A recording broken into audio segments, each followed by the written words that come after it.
Excuse me. I'll get this over with first, all right? Grace? Oh, what a lovely TV name.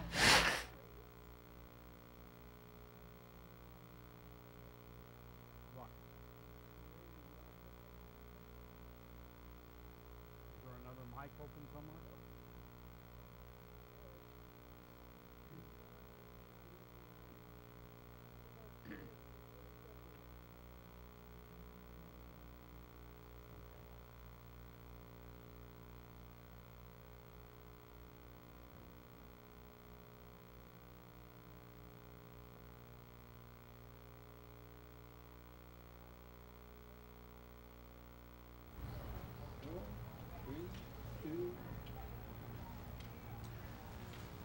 Well, welcome back. We are at the Saratoga Springs Horse Show. Glad to have you join us.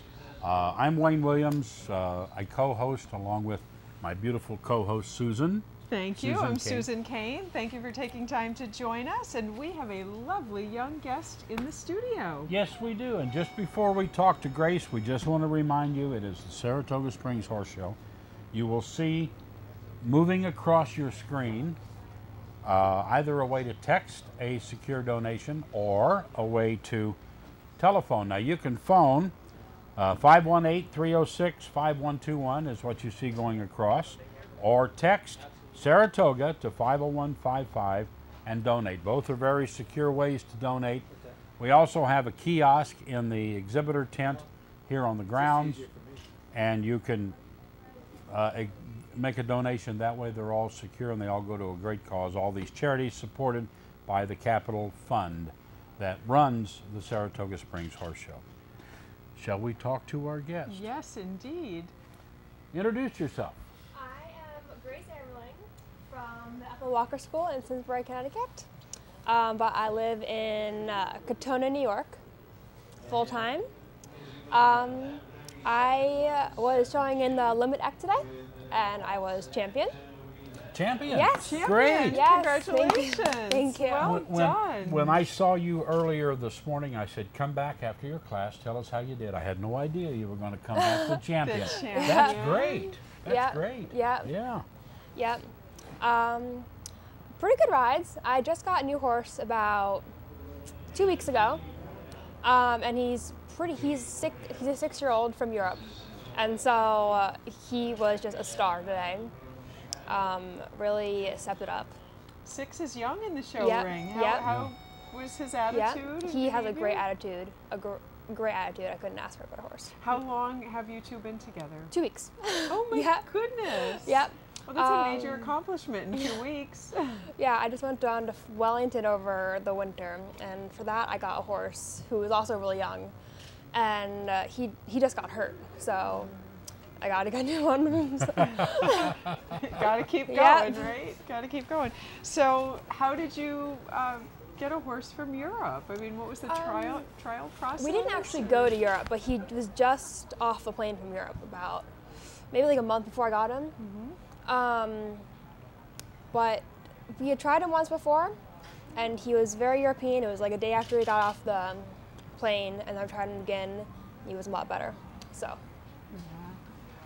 What So- was your horse like before this horse? Was it a big Oh, difference from? Yes, Yeah. yes. Again, with the other horse, I got him 2 weeks before I went to Florida, and he was a very pretty big dapple gray, who was just really slow, like so slow, and didn't really know how to jump yet because he was doing dressage most of his life, but was getting there. But he just hurt himself, and yeah. So, what is your horse's name that you're riding Oh, now? Leo. Leo. Leo, Oh, yes. very nice. I'm a Leo, so I'll remember that.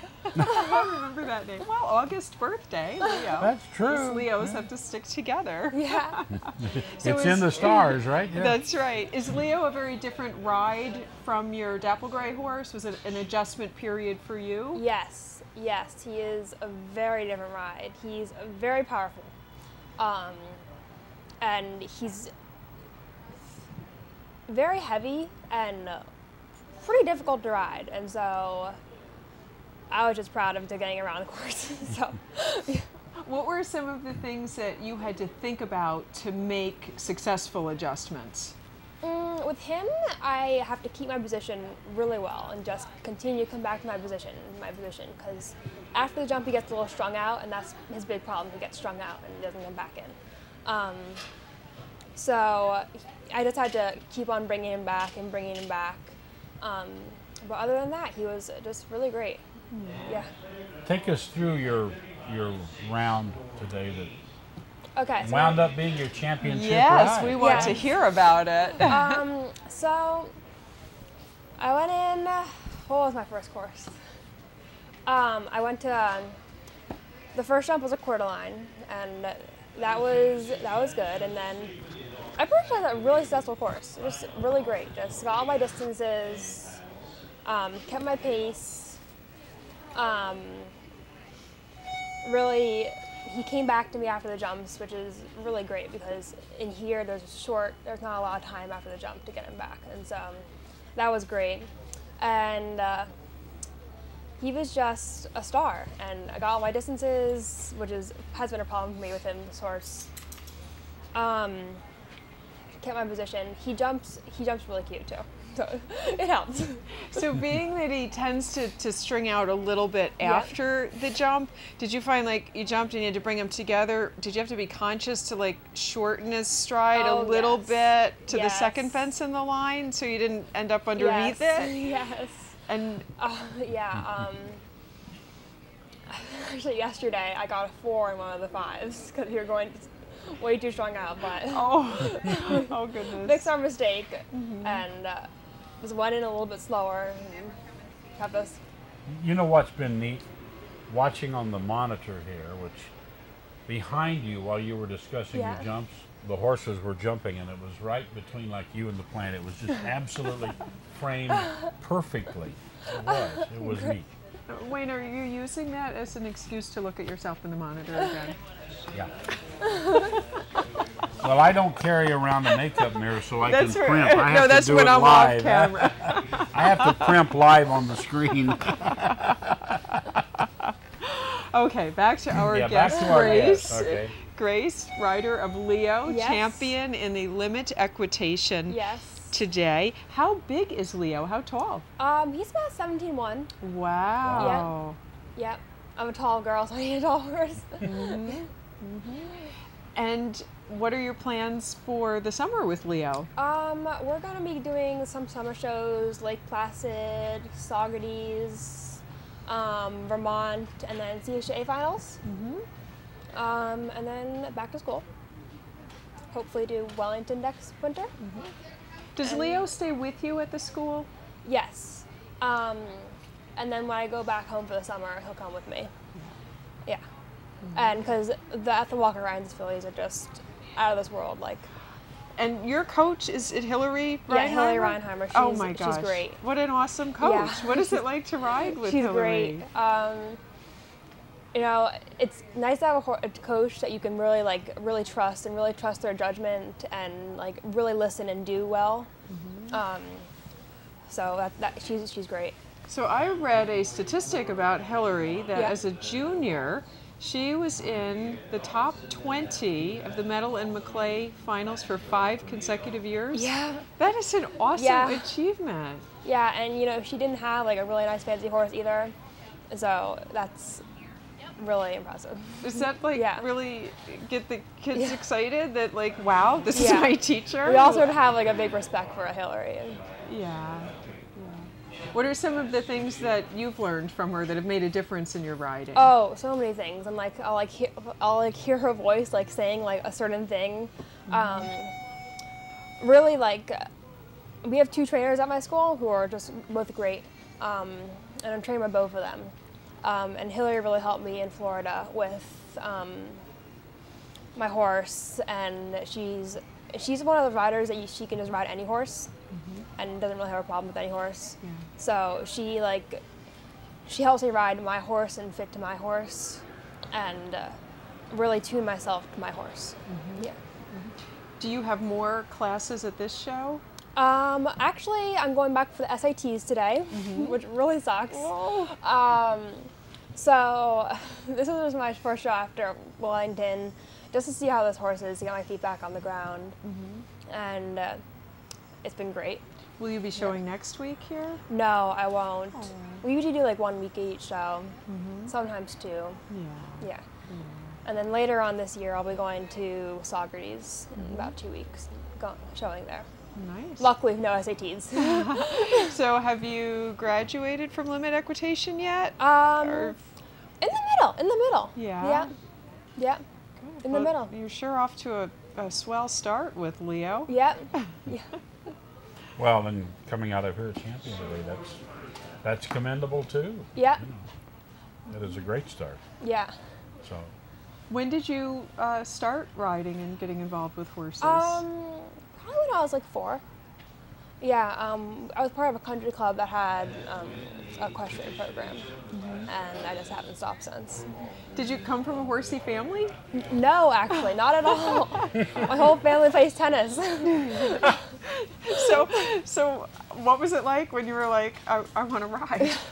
It's been a challenge, but if you just keep on pushing, you get there. Yeah. Well, when your family plays tennis and you want to do something different, then you actually go to them and say, I want to get in a different racket, right? Yep. Oh. That was a good one. Good one, Wade. Just zing them right in once in a while. No. New line for New Grace line, at home. Yeah. I'm in a new racket. Yeah. So what have been some of your most memorable horse moments today? Not specifically shows, but just with horses. I love this horse show. Last year I came with actually a school horse in my school who's just a champion and was champion in the novice ec. So that was a great moment. I've had so many. I've had, I love just those days when everything is just really good and everything is perfect. Those are the days I love. And today was one of those days, Yes. right? Today, Yes. yeah, I can tell in your face that today was one of those Yes. days. Right, that's great. That's great. Well, Grace, we appreciate your time and wish you many, many, many more of those Thank days you. and an enjoyable good luck time as with you Leo this summer. Thank you. Good luck as you progress through the year, and then you got one more year of school, right? Yes. So we have a good next year too. Thank What you. you need to do is next year, if we're here doing this, which I hope we are. Yes, I hope so too. Come back and tell us about your new racket. Yes, should be open equitation by Yeah. Right. then, Yeah. for sure. Right. Yep. For sure. Well, you're a lovely young lady, Grace. thank you you. so much for your time. And if you don't mind, just wave. Wave to the crowd. everybody at home. Yeah. Thank you very much. Thank you. Not Enjoy. problem. Thank you. Don't forget to Bye. unclip your Bye. microphone. Oh, yes. We need to leave that behind. There we go. Thank you. Thanks, Grace. All right, going to take a moment, remind you, it is the Saratoga Springs Horse Show. Nice to have a champion on. Wasn't it? Oh, Yeah. how delightful. And what a lovely young lady. My goodness. And it's right here in Saratoga Springs. It is for the benefit of the Capital Fund of Saratoga. They actually run the show as a fundraiser. There are many charities, from crisis centers to soup kitchens, food pantries, and the like, that all benefit from this. You can donate. You can donate a charitable, tax-deductible donation to many ways. You can do it by, if you look moving across your screen, you can text it to Saratoga at 50155 for a secure donation. You can call on the phone, 518-306-5121, and make a secure donation. We have operators standing by.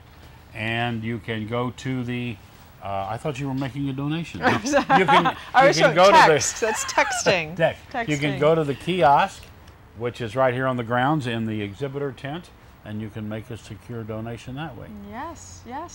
Or you can just bring money to the announcers. How's that? Right? There you go. Anyway, it's very, very worthy cause, and so all of your support is appreciated. Yes. Well, we have the amazing Jill Cunningham right outside Okay. the media tent, ready to come in and get mic'd up. And Jill, I've known for many years in the show ring, a long-time horsewoman, and now a very, very successful real estate agent specializing in horse properties, which is a great specialty for this neck of the woods. Jill, let's go on the other one over here. Okay, perfect. Let's go right there. Can you hear me? Oh, look at the hi. There you are. Can you hear me now? Can you hear me now? Can you hear me now? Hey, I worked for Verizon for 20 years, so Well, can you hear me now? I can. Thank you. You get the communication signal. Yeah. Well, thank you so very, very much Wow, for this is joining great. us. This I'm is lovely. thrilled This is to great. have run into you, and Yeah. we've seen each other for countless years. Oh at my horse gosh, shows yeah. and At the track, at when the I had a track. couple of racehorses. Yes, Yeah. and Saratoga especially. So, if you don't mind, tell viewers a little bit about yourself and what you do. Well, and you know. I know we could chat for an hour or so. Well, I took a passion and converted it into a business. You know, I took an early retirement from Verizon, and I got my real estate license back in 2001, and said, you know, I got to do something. You know, I love horses, love people. Had a great connection with, obviously, growing up in the Capital District area. So I had a great team behind me. You know, a lot of good brokers, but I landed at Realty USA, and it's been amazing, amazing. You know, they have just the marketing, the support. It's just amazing, you know, so I love it. I love what I do now. And I developed a nice website. It's called nyequineproperties.com. So I sell anywhere in New York State. You know, I want to be able to service my clients. So I go as far as Cazenovia and that area, and as far north as Lake Placid. So, but I've been busy. Got a closing at 2:30 today. So All right. I was on the market for 2 days, and that was it. Nice big That farm. amazes me. Yeah. You know, because you hear about the housing market today and its ups and downs. Yeah. 2 days on the market, it must have been a very desirable property. You know, it's all about the buyers, you know, and every farm has a different amenity. You know, I have a beautiful farm down in East Greenbush. It is state of the art, you know, and that's, you know, over 2 million, and it'll be to the right buyer. And we've had some nibbles, you know, some people, you know, are interested. I sold a beautiful farm that once belonged to a top Grand Prix rider in Clifton Park. I don't think that was on the market for more than 30 days. And so it's, you know, and then I have smaller farms, you know, the hobby farm and standardbred people. I have tons of standardbred people buying farms. So it's busy, and there's definitely... So just, do you see the horse industry in general, based on, you know, the farm purchases thing, do you see the horse industry on a rebound coming back? Yeah, you know, the thing about the horse industry is that if you want it, you're going to get it, you know, and you always increase your value. You don't depreciate like a house. So, you know, if a horse farm sold for $500,000 maybe 8 years ago, right now in the market it's worth about another $200,000 on top of that. So there's a lot of appreciation value because the cost of building farms are so expensive, from, you know, water, electric, fencing, indoors, padding in the stalls, you know, pavers. I mean, the list goes on and on and on. But land value is expensive.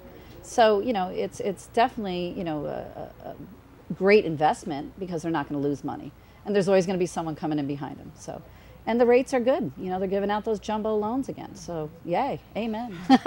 Do you find that most of your buyers are looking for a turnkey property or one that's mostly prepared to receive horses immediately? Yeah, they definitely want something turnkey. We're finding that show people, you know, from the south, you know, from Florida now, want to be nestled here because they can get to Lake Placid, Manchester, the hits, these two, you know, this show, you know, the show that follows this in June. So we're finding that this is a really, really great niche right in this area. But they want to be able to get in, it's safe, it's clean, you know, and they can either close it up in the wintertime and go back to Florida, or they can stay and have, you know, or keep the business going in the winter. So definitely, we're finding Europeans, you know, a lot of dressage people coming into the area. So it's really exciting because I get to meet and you know, all these wonderful horse people, which I just love. Yeah, and it's a niche that you're an expert in. I mean, before we ran into one another, I was just thinking, you know, no better person to buy a horse property from because you know horses. And as a horse person, there's nothing more annoying than seeing something, you know, presented as a horse property, and it's really not. It's like maybe for sheep or goats, but that's not a horse property. Well, and I've been working with the MLS group, which is the Greater Capital Region of Realtors, because, you know, when we list things in the MLS group, we can't, there's no identification for horse farms. And agents who don't know how to find a horse farm can't find it for their clients. And I get a lot of calls from agents from all over, you know, the Capital District region saying, hey, I have a buyer, I need a horse farm. And I said, well, why don't you look at, you know, at this one? They said, well, I couldn't find it on the MLS. So we're trying to get them to redirect a identification Designation. right, Yeah. so that they do. And Realty USA is doing one for our website, because we have so many great people in our company. We have Mike Seabridge, who's a blacksmith. We have Joe and Jeannie D'Agostino, who are both, you know, big in the thoroughbred industry and the breeding industry. Maria Barr, who did dressage and show horses. Myself, you know, so, and I'm trying to recruit another one from another agency, because she's really, really good, and she's here today too. So we're trying to build the industry so that when someone comes to New York State and they want a horse farm, they only think of us. And Realty USA is #1 in the state. You know, we did over $1 billion in real estate last year. And If you provide them the search engine so that they can find everything there, because you know what happens so many times is even with the hobby farms, they all get under one category, Right. agriculture. right, right, and nobody knows. Nobody knows, Right. you know, whether it's a dairy farm Right. or a farm or horses or Yeah. what. It's just, it's a, you know, they've got to be broken out into those different categories. And there's a lot of money, grant money for women in business, you know, and we know that the industry is more geared towards women. There's a lot of money for grant programs, you know, for the riding, from therapeutic riding to thoroughbred, rehabilitation. So, and a lot of these young kids that are getting out of like Morrisville and Cobleskill and Cazenovia, they have great opportunities to go and get this money and build upon it. Now I'm working with a young woman who graduated from Cazenovia College. She's looking to buy a farm. She's got a great business plan. You know, we're going to move her into a move-in condition kind of place so that she can just start her business and focus on building the industry in the area. And that's my goal. That's the only reason I do this, is because I want to keep horses here. I don't want them going anywhere else, any other, you know, I want them to stay here. It's my love, it's my passion, and yeah. And you know, and Susan said it earlier, you know, it's perfect that you know horses. Yeah. You've already been in the horse Oh my industry, goodness, so that now you're fitting these properties. Yeah. You know, it's sort of like, you know, it's the niche that I found and the niche that you found. Yeah, when absolutely. it comes to broadcasting, if you have horses and know horses, and then you get cast into doing programs about horses, you can find 1 million announcers, Yeah. but if they don't understand the industry they're calling, Yep. the minute there's anything off script, Yep. you know, you're done. Okay? Yeah, and I have a book of people who, you know, called me years ago, you know, and said, you know, I mean, the wish list, the want list, you know, and, you know, I need to, and, you know, those kind of people. And I flip back and say, oh my God, you know, you remember you were looking for a farm? And they're like, yeah, you remember? And I'm like, I do. Because you have a passion for it. And I do, and that's it. I get paid to do what I love to do now. I get to hang out with the greatest horse people in the world, you know, Yep. and even just the greatest people that love horses. I mean, So do I. I get paid to do what I love to do. yeah, and it's great. Not a lot of people ever get that chance. No. No, and Jill not only knows horses, you have been hands-on with horses for Yeah, many years long in the time, show ring. yeah. Tell us a little bit Well, we about your had, background in the show ring yeah. and with horses. Well, you know, I had a great green confirmation hunter who came from some of the finest racing bloodlines. She was a Tom Fool Damascus baby, and she came to me via, you know, someone had to get rid of the brood mare, so I had her from the day she dropped, and she went on to be one of the top, you know, green confirmation hunters in the area and in the state actually. So, and my daughter, Colleen, has ridden, and she's done great, and she's a lovely equitation rider. She's now in college at Hartwick, and she's riding for the team, and she's doing very well. So, you know, and I got another horse. I got a horse we had a few years ago that, unfortunately, there was some paperwork that didn't get done correctly, so he went back to the owner, and then things happened, and all different things happened. But through the grace of God, we got him back, and we got him sound again, and he's now being ridden by a great dressage woman. And so we're enjoying that, and now I'm thinking about buying a broodmare. I have to make that decision in the next couple of days, and she's bred to a great Holsteiner, and thank God I got a little farm because I'm going to be poor. You need to keep selling real I estate. gotta keep selling real estate, I do. Support the horses. Yeah. And you know, in certain facets of the horse industry right now, certain places are breeding very well, certain places aren't breeding anything. No. So that's kind of an up and down market too. Well, I really feel that a lot of the German warm bloods are, you know, a real desirable animal for the show ring. I mean, I was a thoroughbred person all my life. I mean, that's what I grew up on, you know, the breeding of thoroughbreds have changed. They're not big and like they were. I mean, and their conformations have changed to be speedballs versus these big, The old idle dices. Oh of my the gosh! I thoroughbred mean, these, you know, world. the bones on them look like warm blood. So Yeah. it's really, and it's hard for some of those horses to get up these lines and do these big lines, you know. And so I think, you know, we still have to protect those animals, and I think we need to control some of the breeding on that end. I always said they should run credit reports on people before they breed them, or you know, you can't buy a car without getting a credit report. Why is it you can buy a horse? Responsible breeding. Yeah, and you know, I think that's probably the only way you're going to start controlling the breeding programs, and that's my. That's it's a so very easy. passionate topic. Isn't that easy? For me too. You Yeah. know, in Yeah. Europe, even with the jumping horses, Yeah. they're culled. If they're not correct, they're gelded. They're Yeah. not bred. You Yeah. know, if a horse is Yeah, broken down and wasn't successful racing, why do we want to continue Yeah. that line for whatever reason with I agree. 23,150 thoroughbreds? Yeah, Or was yeah. how many were and born if you in- stop and think about it, if last everybody year. started doing that, then all of a sudden, you know, all right, I understand it's all about money and you know that, but you know, I think if you have so many animals that are going bad in the industry, those breeders should be fined. You got to be controlled somewhere. There's got to. I'm with you. We could have our own show on that, Jill. And you know, It just drives me crazy when I see all these horses, and I'm like, oh my god, these and poor no matter what you say or do about it, the proof comes out when all of a sudden certain types of horses start to develop continually more injuries. Okay, you know, Yep. more lameness, more foot problem. You know, whatever it is, that's the proof in the pudding that something isn't right. You're exactly correct. Yeah, yeah, yeah. And all you got to do is track injuries, and you'll know, and then you can track back on bloodlines, and you know right where you're Well, at. I have to go to some farms that, I mean, the horses are starving, and I had to, you know, I have to talk to people and say, you know, you have to take care of the animals before I bring buyers here, because I can't be responsible for what other horsemen could do, you know, and you know, so there's, you know, I'm there also as an eyeball to protect people and say, you know, why don't you talk to so and so at Cornell Cooperative Extension? There might be funding, and you know, and try to keep people in business if they can't sell, you know, and because we all get it, we all love our animals. you See, know. there was actually in Wisconsin, where I live, about 3 or 4 or 5 years ago, right when the bottom fell out of things.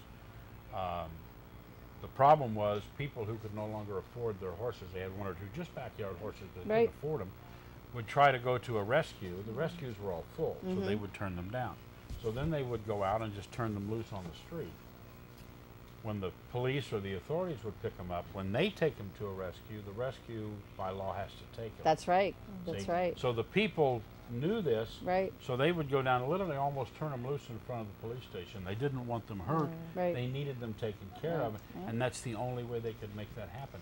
And we went through a lot of that where, you know, horses were just turned loose. Yep. And you know, I think the state and the feds also can fork out a little bit more money. We spend money on stupid things sometimes, you know. So, you know, have a caregiving kind of, you know. And I used to think states needed to have an equine inspector, you know, in each quad of the state, to just not to find bad things, but to help people and to keep the industry here. I mean, there are plenty of vets that are retired that would love to have a supplement, or and who are not part, you know, or not part of racing, or you know what I mean. Just want to protect the animal and protect the people and the industry. You know. And have somebody that's laying an eye on them that has an educated eye. Exactly. Yeah. Because there are too many things that are turned in by uneducated eyes and Right. aren't accurate. Right. You know. And the laws need to change to protect the horses, because yeah. we know what Yeah. goes on up in Greenfield, and you know the law. You know, she's got hay and water. They're starving, but they got hay and water. I had a Palomino quarter horse mare that was 31 years old that was starting to lose weight, just age. Yeah.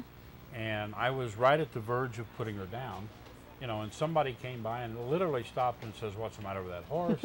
And I said, "The horse is 31, and I think I'm going to be putting her down shortly." Okay. They didn't get it. All they saw was a horse that didn't look robust. Right, okay? right. And I'm like, if you saw how much feed I'm pouring to this horse, that's why I say an educated eye, so that, you know, if everybody turns everybody in because it doesn't look right, right. and they're not educated, That's it's going right. to be a mess. It is. It will defeat the purpose. That's what it will do.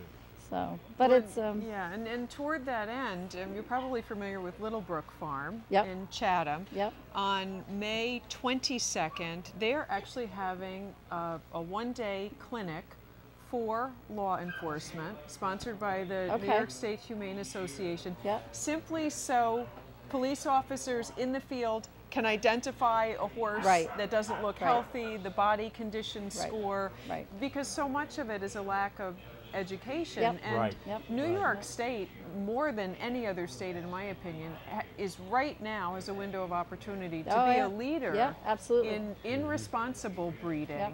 in horse care, Yep. and Yep. And I think we've had ownership. some of the biggest cases that, I mean, obviously there's been some big cases, big thoroughbred farms that, had some issues. Yeah, And, there's actually there's a filly here. Her show name is Kimberly. She'll be here next week. That I rescued out of Paragallo's Yeah. Centerbrook Farm. That has been one of the leading Marshall and Sterling children's jumpers it's- over the past Yeah. several. Yeah. Since that time, she was only with me about 6 months. And I agree. There's just so much that we can do, and again, as an equine property specialist, and I get to say to people, Yeah. if you can't do this, let me help you. There's Right. plenty of people that would love a nice horse, and that don't want a show horse, but just a lovely horse to ride. I mean, let's have the opportunity to all work together.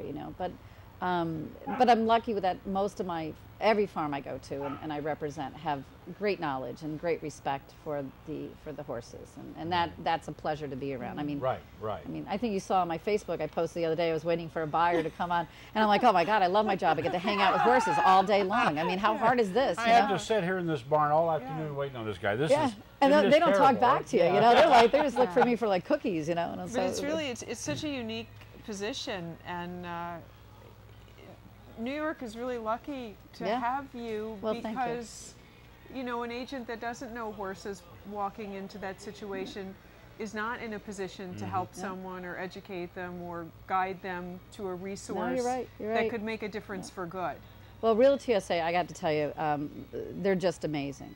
My brokers, my assistant broker, the president of the company, they are just so open arms, and they just love, now that we're grouping all these great horsemen in the industry in our company together to say, hey, if they can't find it, then she'll find it, or if I can't find it, they'll find it. That we protect our buyers and we protect our sellers. We don't bring people, tire kickers. You've created that wonderful niche and that wonderful service, and as long as it's done, the credibility factor, they're going to come back to you. Yeah, And well, that's I what hope you so. want them to Yeah. do. Well, my slogan is "Your horse's home is my business," and that's it. That's Great that's it. slogan. That's is, all it it really is. is. It's just about the love and. There was the old line, and this is how it works, but it was from the old movie Miracle on 34th Street, Yeah, where Santa Claus was sending them from Macy's to Gimbel. yeah. Everyone's, oh my gosh, you can't do that. Well, you know what it did? Everybody came to Macy's first because they knew they'd get the right answer. Right, See? right. And that's the whole idea. Even if you send them, telling a salesman sometimes what order to walk away from is the most difficult thing. Yep. But if the credibility remains, pretty soon you're getting all the phone calls because you are the one they trust to guide.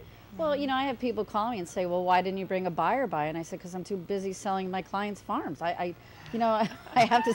I don't know. I mean, I'd love to, but by the time we get through all my listings, they end up buying one of mine. So, Right. I give Right. everybody's information out there because I want to support all my other, people in the industry. But But if they trust you, they're coming to you. yeah, and that's that's good. what you work yeah, for. that's what I worked for. That's what I've, it's honesty, integrity, which Verizon instilled into me for years, and I mean, it was kind of like a cult, but but I loved it. It was a good company too. So yeah, they have my pension. I got to be nice to them. So. Never mind. Oh, goodness. Our guest is Jill Cunningham of Realty USA, an expert in all things equine property, whether you're buying or selling.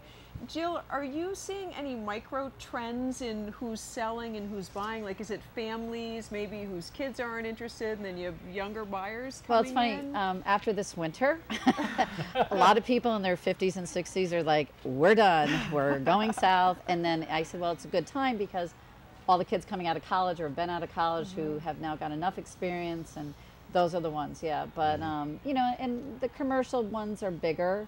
And again, their pocket. I don't talk about them because there's so much business involved that They're nervous that if their business is talked about, then they're going to lose clients, you know, the rumor mill.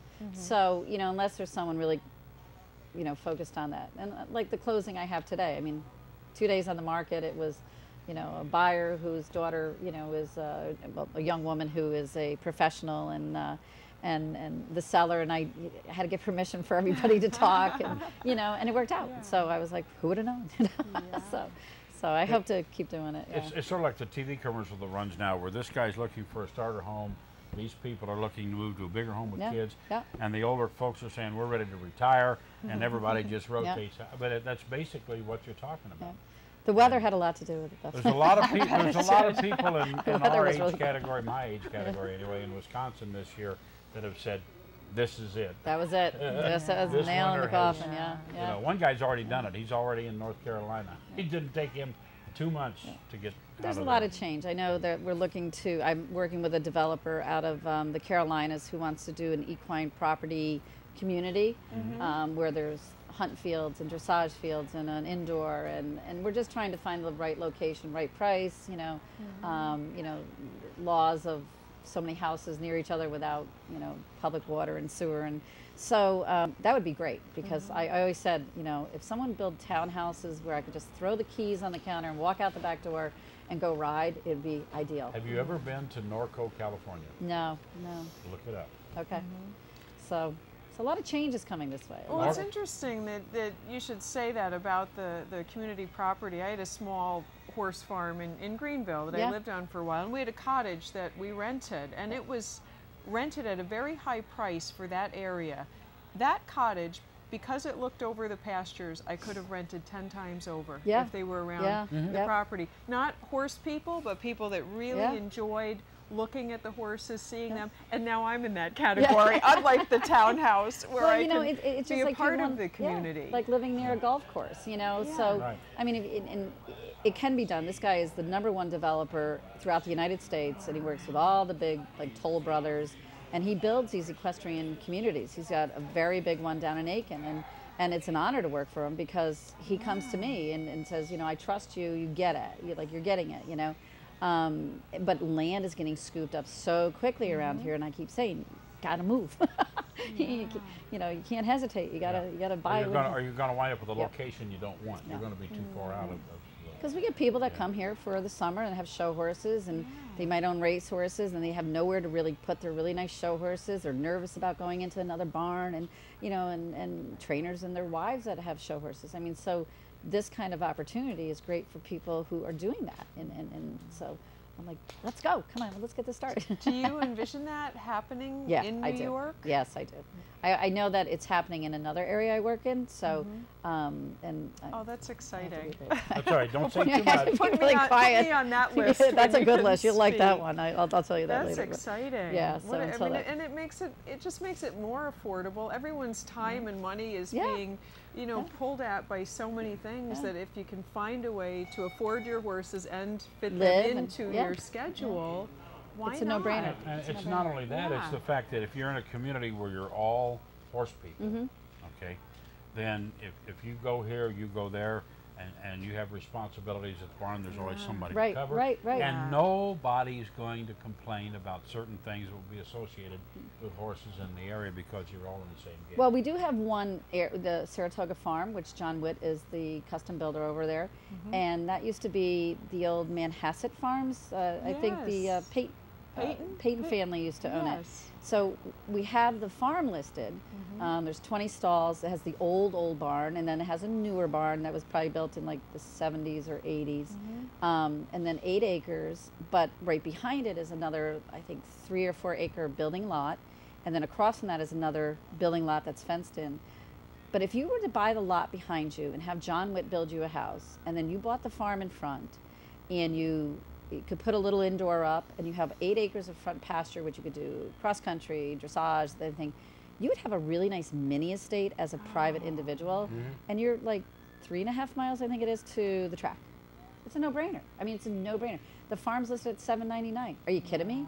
Like, seriously? Like, it's a no-brainer. In this area? You know? Yes. You know, so, and even if you just bought the farm and used it for your thoroughbreds coming in and out and rotating, drop your mares there during the, you know, it's perfect. It's a perfect fit. So So there's all these ideas. You just have to kind of tell people. Hey, come look here. So listen up. We're Yeah. telling you right now. Yes. Come buy that. I have a kid in college. I got to pay for her to go to school. No, so. But it brings a lot of peace of mind. I mean, I know Yeah. from my own lifetime in horses, you know, if you call someone that you know knows horses, yeah. whatever the other business you're going to, it makes a world of difference. World of difference. So it's really, really. Oh, you don't know me? No. We're just having fun here. And that's Jay. He's the best. He's the horse show I'm manager. Wayne Williams, your host. Susan Kayne. Kayne, and our guest. Jill Cunningham. So, and we're here. We're at Saratoga Springs Horse Show. It is a charity event. You'll see moving by on the screen the phone number to call to donate. You'll see the texting information, or you can go to our kiosk right here.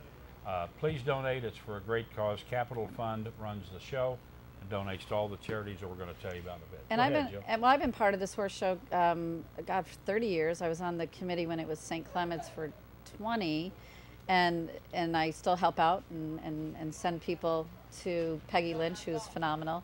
So it's a wonderful cause. It's always been a wonderful show. It's great for our community. And Tom Fuston and Ron Peters have done an amazing job. They're not horse people, but they love their community and they love the show. And I say it's a traditional show because I showed here both my daughters and Yeah. hopefully my grandchildren. Not yet. You know.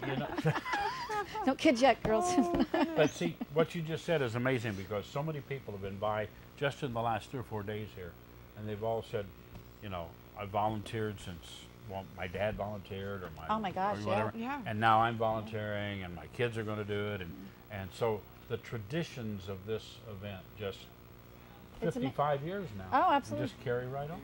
Yep. It's a great favorite memory. Yeah, definitely a favorite memory.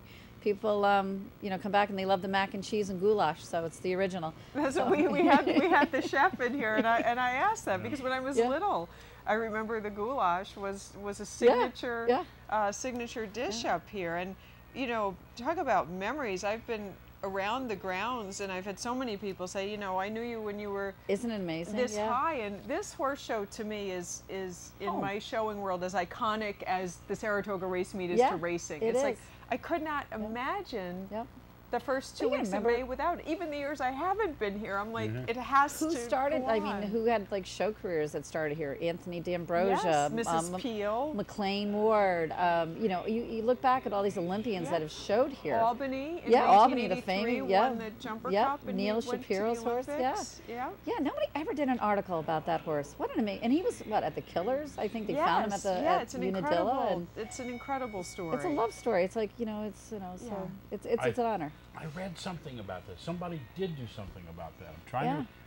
to. Well, my About- I'll father- wake up in yeah. the middle of the night and remember where, but Yeah. there was something about that coming out of the Killers and then becoming an That was Olympic. Albany. Yep, out of this area. Yeah, there was a great love story. That's a great story. I mean, there was. I mean, we've had some phenomenal horsemen that have come out of this area. I mean, I rode with John Blair. I don't think it gets any better than him. Yeah. The man just is an icon and just a gifted man. I mean, my horses were with the Kellys. They did great. I never have, I mean, they were winners. And my daughter rode with Sandy and Monty for a while, and they did a phenomenal job. Yeah. And we started with Quiet Run. I mean, there's just so many great horsemen in this area. the Betsy immediate Joyce, area, yeah, yeah, I mean, yeah. so. When they go away and they represent us, it's an honor, to say that we have this many, and not to mention the Olympians we have in this state. You have Betsy, Beezy Madden now in Casanova. Yes. We have McLean. You have, there's a lot. There's a lot. There is a Yeah. lot of So we want to keep everybody here in New Yeah, York. We don't. It's nowhere else nice to live but New York. it's a- Saratoga, and this is this. Well, it's a very collectively a very powerful equine community across much. varied disciplines. I mean, when you look at from racing to thoroughbreds Yep. and standardbreds, the polo that comes up. in the Polo's summer, phenomenal. Yep, just saw Jim Rossi last night. Show yeah. jumping, dressage. Yeah. I mean, on and on. Each discipline is covered. Yeah. Are you seeing any trends in the types of disciplines that are moving their stables into New York? I've sold a lot of farms to standardbred, a lot of standardbred guys, and the show horse industry, and the hunter jumpers. Definitely, the hunt seat is the bigger of, and well, I think it's just got a more powerful database, and you know, when you walk into a tack shop, no offense to Western riders or anything, but it's just more English, you know, because there's a lot of clothes for kids. They're, you know, It's just more dominant in this area. well, you can, it's like, you know, I still dress my horse like I'm a Barbie doll or something, you know. Oh, that's a nice new blanket. Let's spend $80 so we can lay in manure. Okay, that looks good. See, it'd be, So much it'd for a be- trip to Hawaii, It'd you be know? just the reverse if you walked into a tack shop outside of Denver and they said, you want what? You want what? Right, You're right, right. right. So You're right. it's The same trend, thing. yeah. It's the same thing. Well, you know, the show obviously, you know, over 550 horses the first week. We've never had those numbers. It's exciting. And I think they said they sold out the second week. So that is a testimony to Jay, who's just a great guy and a great manager. Peggy Lynch, you got to get her. Have Peggy been on yet? Peggy has been so busy. Okay, which is that great. She's we have great. chatted a She number just of walks times. by and waves and But she's she on her is way. Yeah, always she's- on the move. She's great. Always She's on the move. she's the bomb. So I But love we working do with her. need to talk to her. Yeah, she's great. She's great. Yeah, So, but it's a great community of people, and you know, everybody comes back to help. Wishing Well's been on board for 30, 40 years, you know, and Yeah. See, that's the Those key. girls rode, right? yeah, that's The right. girls Yep, rode. yep. Jennifer. Jennifer rode. She rode. Yeah, her Yes. daughter rides now. Yes. Heather, Oh Hannah. my goodness, She's really good really? too. She's really good. Oh, Beautiful wow. rider. So See, we're uh, into these second and third generations We now. are. It just Well, keeps I mean, I moving. started at this show I was with Jack Fromm, and Oh it my was gosh, it yeah. was in the middle of the Oklahoma yeah, I remember that training yeah. track. I remember going over there. Yeah. Yeah, Yeah. that's where we were. I mean, that's one of my earliest memories. And then I think it was my novice equitation with Yeah. Neil Shapiro. Yeah. I have the old black and white picture. I remember Nancy You know, Wagner showing over there Yes. with Oh her my goodness, with Nancy Call Buff Wagner, and yes. woman looked like Wonder Woman, and she was She like did. 6'2", and she was beautiful, and on these beautiful Yes. thoroughbreds that just would jump the moon for her. I mean, Yeah. she was just amazing. I mean, she had she was an icon, and she's still a good friend of mine. Which you know, most of my great friends are from my riding. We should Yeah. start a nostalgia page. Yeah. And I did see on the Saratoga Springs Horse Show Facebook page something about a gathering to bring old Yep, pictures. Thursday, Throwback Thursdays. Yep. Throwback Thursday, but it'd be Yeah, really neat. yeah. I mean, there's so many. That would be great. I think it's a great idea. I really do. It's Local people yeah. over the years have participated Yeah. in this, and Oh, and gosh, That would Going on to be that would famous be a people. publication you could sell a lot of copies of. I yeah, that's true. That's true. And get their autographs, like baseball cards. Yeah, put them out in Topps bubble gum. There you go. oh You know, goodness. That'd be Yeah, great. Can you see that trade? You know, 100 jumper trading cards. Yeah, Now you we're know onto what? something here. You know. Yeah. But this is great. I really appreciate you guys having me. I do have to get to my closing because I have Oh, to pick up yes. a check. Oh. Too. Well, if you don't mind, quickly, please Sure. let our viewers know where you are most easily reached Okay. to help them buy and or sell their properties. Well, I can be reached through Realty USA here in Saratoga. I do have a website called nyequineproperties.com. You can email me through that, but you can Google me. You'll find good, and I'm sure probably some bad, but no. All But good, you can all reach me good. via any way, email, and realtyusa.com has a lot of my listings, and you'll find me on their webpage too. But yeah, Realty USA, yay! Yay! And a Yay. sponsor of the show. Yes, Yep, sponsor of we the did it show. last year too, and each year we're going to get bigger and bigger. I'm sponsoring the Derby party, so you have to come and Yes. enjoy the Derby party. So Yes. come on over and have a good time at the Derby party. So Will We do. will make the Derby party. yeah, guaranteed. good, Guaranteed. good, good. Well, Guaranteed. thank you so Hey, much. thank you very much. Oh, I enjoy it. This is What fun. A, I what love a depth and breadth of knowledge Yeah. you offer the Well, you know, some like equine me, some don't. industry well. You know, and if you have to appreciate use work for an excuse to leave, I guess I that's do, okay. yeah. Yes. The lawyers frown Yes, on you when you yes. have to bring a check. They're looking for you. So I'm like, I gotta go. You But don't want to go tell the lawyers the check's in the mail. no, not these guys. No. But- Well, continued success. Well, thank you. And thank you for being an educator of, Well, thank you. I appreciate horse it. people, and we look Yeah. forward to speaking with Just you again. before you get away, Okay. we're going to remind you and everybody else, and remind myself, That's right. that you've got the Kone and Get It. Cone right? and get it. Cone I and Get got It. it. Kone and Get It. Free ice cream, right? Free ice cream starting at about 15 minutes. Ooh, 10 minutes. 10 minutes. 10 Yikes. minutes, yeah. Ooh, all right. Right over here at Ben & Jerry's for 2 hours while the supplies last. Good. All right. So people come and So get your go free ice cream. Yes. Come visit. Give money to these people. Come to the show. Yeah. Donate. $5, $10. Right across your Tracy, screen. right there. There's a good woman we should get on TV Yes, here. She's great. Come Come here, this Tracy. way. Look at her. Keep walking. You're gonna. I'll go around You'll them go all for get you. them. Thank you. We'll, very we'll much. pass the Thank hook you. to you to Okay. hook them in. Bring them in here. Yeah, they're great. So, all right, well, good. Thank you very much. very All right, much. Susan, Thanks, thank Jill. you very Great You much. guys to need see to get you. together and have a nice Oh, we will. We will. reminiscing goodness. chat. When right? the wine thing opens up in a little bit. Oh yeah. So in other words, the last segment I'll be doing by myself. All right? But Got it. I'll be in the wine tent. There you go. There is a wine tent? There is a wine tent. There is a Yeah. wine tent. Yeah. My mom and dad used to oversee that. And where is this located? Right behind you. Well, why no? Yeah, thank you very much. Thank you. Thank you so much. All right, that is, the ice cream is starting in about 10 minutes. Free ice cream, Ben & Jerry's, right over here. The booth It is is. right by us. Take a moment again to remind you this is the Saratoga Springs Horse Show, and it is for the Capital Fund, run by the Capital Fund of Saratoga, and benefits many charities. I'm going to take just a moment to tell you all of these charities.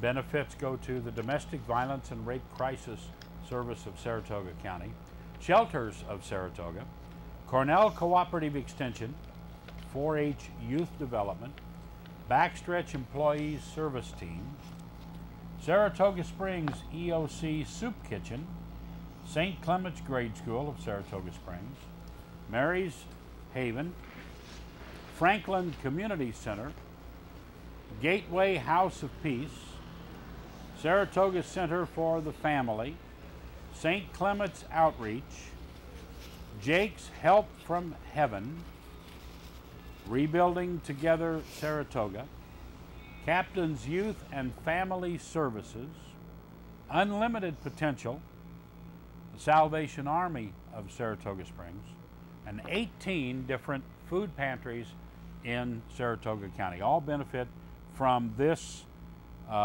Capital Fund running this show and providing all of these services with financial assistance. We run through May 4th here through Sunday. There's a 2-day break, and then we're back starting May 7th, and we run it again. And so we will be on 3 times a day with this segment of interviews and information on the fundraising. 8 to 10 in the mornings, noon to 2, which you're watching that segment now, and then 4 to 6 in the afternoons. We have reports and insights and interviews and various things for you. And we will be doing that through Sunday, and then again starting May 7th through the 11th, we'll do it all again. And I'm very happy to be here. I'm Wayne Williams, glad to be a part of this, and glad to be working with Susan. Thank you. I'm Susan Kayne. Thank you for spending time with us. Just a little bit on the scheduling. Friday today is a big day for the juniors and amateur owners. And tomorrow, Saturday, is the $25,000 David B. Wood Cup, the highlight of the entire show. I mean, it's the richest class, the biggest jumps, and the most advanced competitors will be jumping off for $25,000. Wow. And that is on Saturday tomorrow. It will not happen before 3 o'clock. And then back again on Sunday with a lot of children's classes and adult amateur classes, equitation finals for this show, Marshall and Sterling League qualifiers. So really Friday, Saturday, and Sunday, great days to come out and spectate. Your admission fees, business that you do on the ground, souvenirs that you purchase, all go into the Capital Fund of Saratoga, which then gives back to many of the local charities. So if this show is meaningful to you, please take some time, make a donation online on the website. You can text in a donation, call in a donation, and or at the show, there is a kiosk. We've really entered the digital age, so you can come right up to it and punch in your information and be a part of the change that you want to see and support the community in a big way through the horse show. This horse show brings competitors from all over the Northeast, and I see 3 lovely young ladies outside the media tent that are coming in, and I can't wait to meet them and learn all about them. While they get set up, tell you what, we're just going to have you guys pass that handheld mic back there. You can pass it around. Roger, would you see if that's Jamie Williams out there? Is that Jamie? Jamie will be our next guest. We've got these ladies to talk to. Jamie is out here, and Jamie is with the Franklin Community Center, and we'll be talking to her. She's with one of the charities that receives funds from Capital Fund. So we'll be talking with Jamie in just a little bit. Right now, three gorgeous, you're all competitors here, I assume, right? And you all beat each other, you all win, or what is the deal? It depends what day it is. From the same stable? Yes. Okay, well, introduce yourselves. Well, hi, my name is Olivia. Hi, my name is Adriana. Hi, my name is Marielle. Nice to meet you. Tell us about your Saratoga show experience. Well, I brought my pony who's only 7 and he's green, and I rode in the 2-3 Open Hunters, and he did really good for us because he's still green and he did really good. Well, congratulations, that's fantastic. I brought a pony named Tuna, and I did the same class as she did, and I rode this horse named Lucas, and he was really good, and I did the same class as she did. Well, I didn't show this time because I do cross rails, but I ride Tuna too, which Aid rode too. And today I'm doing Tuna and my pony Blue in the 2-3 Open Hunters again. And she's doing Lucas, her pony, and then she's going to be doing Tuna in the flat. Wow, Tuna is getting a lot of riding. Yeah. He's Now, a really good pony. So you two are competing in a lot of the same classes, right? Do you have any side bets? No? It's like who beats who and who has to buy pizza if they win or lose? Or, no? Okay, so tell us how old each of you are. I'm 12. I'm 11. I'm 10. How did you get started? I began because my mom was riding before me, and she put me on a horse, and I loved it ever since. Yeah. Yeah. My mom used to ride, and then my older sister used to ride, and then when I was 2, I got on a horse, and I got off, and I said, I want to do it again. I am sisters with Olivia, so I started the same reason too, and I loved it ever since. Great. So, you're competing today. Have you been competing here before? Did we ask that question? I competed last year on my old pony Daisy, and we did really good last year too. I've competed here for 2 years, and then And I competed last year too on Tuna. On Tuna? Tuna's a saint at our barn. You're going to have to bring back a picture Yeah, of Tuna. we or need bring to see Tuna. Tuna I have because you have a do? picture? Okay. Get a picture out of Tuna. Yeah, We'll get. we want to That's see all right. Tuna. You can pull That's a picture okay. up, and I think Roger behind the camera will be able to zero in on that. And Tuna gets a lot of work. see if I have it. Is Tuna a large pony, small pony, medium? He's large. A large? I have a large pony too. And All right, this is- she can do it because she has better ones. Because Tuna's the one she usually rides. What's your favorite thing about Tuna? He'll do anything. Yeah, he's like the perfect One pony. time there was a jump and I was standing on the other side. He jumped to come right to me. Oh, that is so precious. Yeah. Oh. Do you have a picture of Tuna pulled up there? Yeah, wait 1 second. Just pick one. That one. Okay, so we got 2 pictures. Oh, Don't you love that? look All right. at Tuna. I don't know. Can you zero in on that? That's pretty good. And this, Look, now there's what you're seeing. See? He's got white markings on his legs, on all 4 legs, or Yeah. it looks like the front 2, all 4, and a white star. Is his body all brown, or does he have some white on him? Then he has Wow. some white. He has just a little bit of light. Share the mic, yeah. and then this is my pony Blue. Here we go, just like they All do right. on TV. Yeah. This is my pony Blue. yeah. Let's see. Oh. Oh, he's beautiful. That's a good picture, yeah. What a sweet, kind eye. Yeah, just got a face you want to rock right up to and rub. Yes. This is a horse named Lucas that I ride.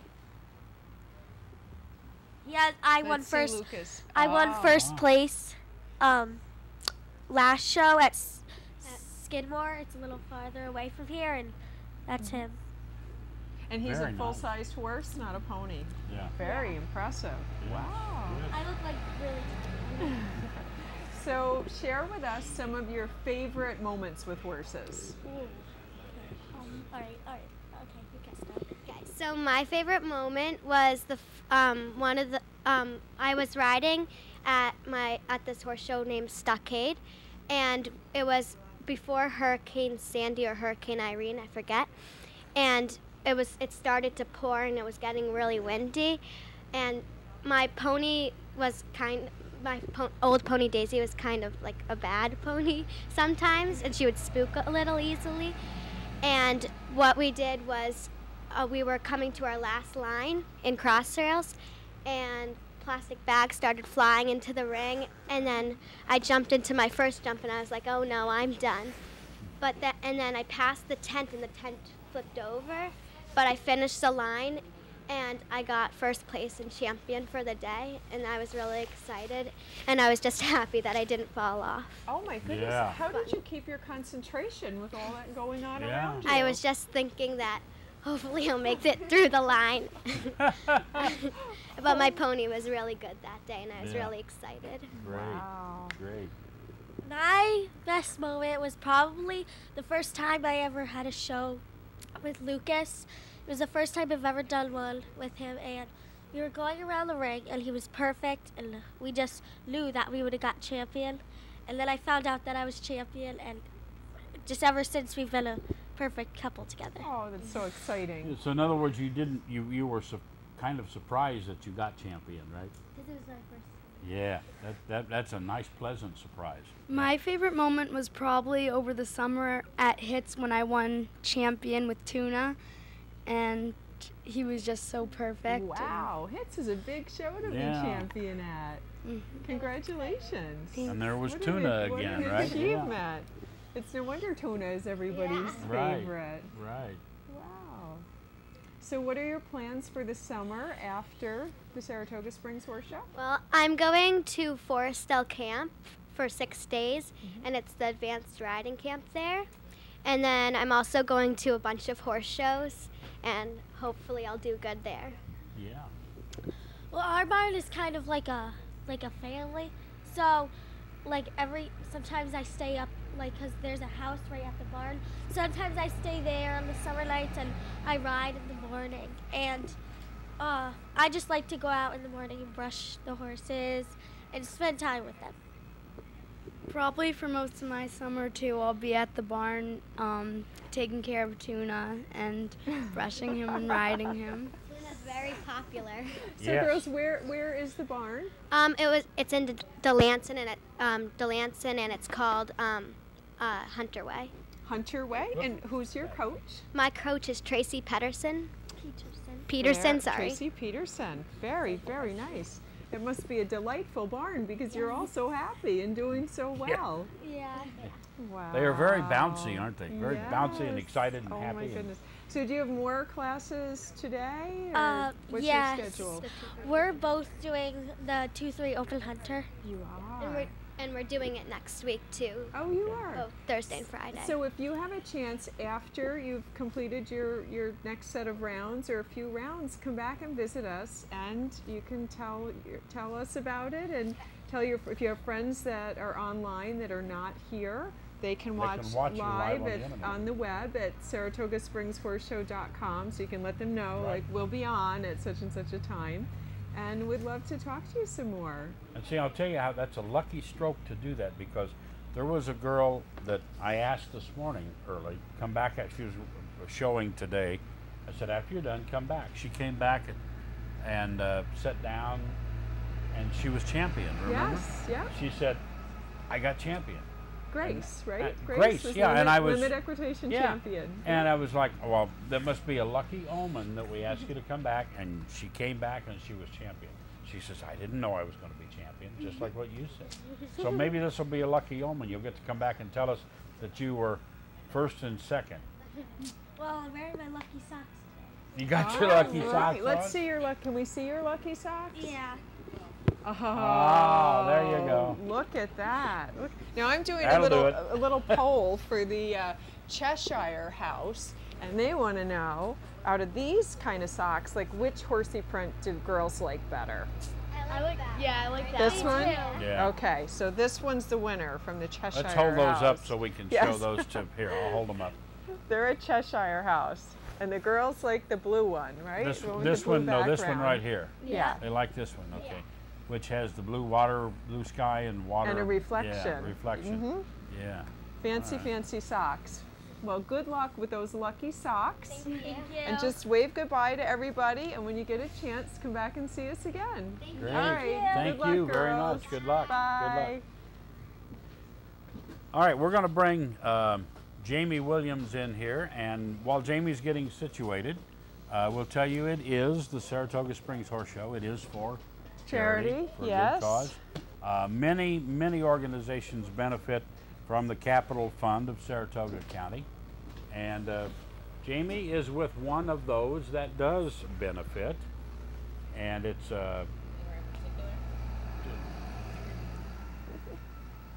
Jamie is with the Franklin Community Center, and we're going to find out all about that in a moment. But you know, you can donate money, as well as all the monies that are raised here at the Horse Show go to the various charities all around the Saratoga County area. And you see a number on your screen. You can call and do it by telephone. You can text into Saratoga at 50155, do a secure donation that way, or use our kiosk right here. Any way that you do it, the donations are appreciated, and they all go to a very good Yes, cause. they benefit many causes, and Right here Jamie's with is us one of them. is so- Jamie Williams. Yes. And I should remember that since I'm Wayne Williams. But Jamie, you are with Franklin, with the Franklin Community Center. Yes. Tell us about the center and exactly what you do at the center. Franklin Community Center is a social service agency, human service agency located over on the west side of Saratoga. We were established over 30 years ago, so we've been here a long time, and we work very hard to provide basic necessities for people in our community. One of our largest programs is our food pantry. We have a non-perishable food pantry which serves items to people every 30 days. They just need to come in. We're a small agency, and we started out of a need in the community, and so we work really hard to keep that small town feel. So when people come in, they're able to access our services without a lot of red tape, without a lot of paperwork, without having to bring a lot of things with them to use our services. And a unique thing about us, our services aren't limited to Saratoga. Anyone who needs help can come through our doors, they can ask for help, and we'll do the best that we can to serve them. In addition to our food pantry, another really large program that we have that people are familiar with is Project Lift, which is our after-school prevention program. That was also established in the late 80s in the Saratoga Springs City School District. We're at 2 different elementary schools, and we provide after-school programming focused on alcohol, tobacco, and violence prevention, social skills, self-esteem, you name it, we touch upon it. We enroll the kids and the students in the beginning of the school year in October, and we keep that same core group all the way through June. We do have some students who come and go, so there is a little bit of fluctuation in our group, but it's really unique in the fact that we have them for that entire year, and then they're eligible to stay in the program through 5th grade. So ideally, we get a student comes in 1st grade, and we have them all the way through 5th grade, so we get to see them grow, we get to see their family evolve, we get to provide them with all the services of the community center. In addition, summer camp scholarships and holiday assistance. We have a family outreach educator who works directly with these families to make sure they have what they need, whether it be electricity or health insurance or cleats for soccer. You know, those small things that we don't think about. You don't think about cleats, but it's a big deal in that world. And so we aim to provide all of those services to our families. Then we have our free store, which is also very popular. And that is a program of Franklin Community Center. It's a separate building kind of around the corner from us. We rehabbed it and rebuilt it, and it's got some affordable apartments upstairs. And the apartments, the rent from the apartments kind of covers the cost of the building, or ideally covers the cost of the building. And the bottom floor has donations that we accept weekly, and it's in-season clothing and small household wares. And then people can shop for those items 3 days a week. We're open Wednesday through Friday for people to come in and shop for free. So they can take whatever's there that they need that would be most beneficial to their family. And then larger items such as couches and beds and things like that, I kind of equate it to a dating game for furniture. I know. Can you expound on Right, that? yeah, I can actually. I should, right? This has me intrigued at the moment. Okay. We keep a running list going of people who have and people who need, and we work really hard to facilitate that relationship. So you could call me and say you have a couch that you're looking to get rid of, but you don't have transportation, but you'd like to donate it. And you may call up and say, I'm really looking for a couch, but I have transportation. We keep all of those notes and we keep all that information, and then we put Marry the two, everybody we together. marry everyone Right. together, and then we kind of step back. We made it work that way because we don't have storage. Storage is a premium in our world. So we work really hard to facilitate that relationship. And it's been going for years, and it's been going really successfully. So, it's that tricky little walk you walk, but it works. It's repurposing stuff that people need and putting it in the hands of the people that need it. Exactly. And all you do is you facilitate, and that's your job, to facilitate. It's not your job to be the person who goes out and loads that couch and hauls it over there, right? Yep. Right. And we don't store it, and we don't check them out ahead of time, but we do, and it works really well.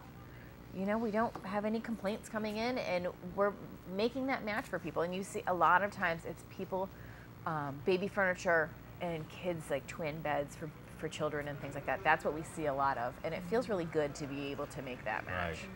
Because that's where you reach a point with families where, okay, when it's something for these kids and those needs for the kids, adults can get a bed and they can live with that bed for a long time. Right. Okay, they may want a new one, but Wanting and needing are different is a different things. thing. Yeah. But as kids grow, they need those. They need things. So therefore, that's where the need really comes in.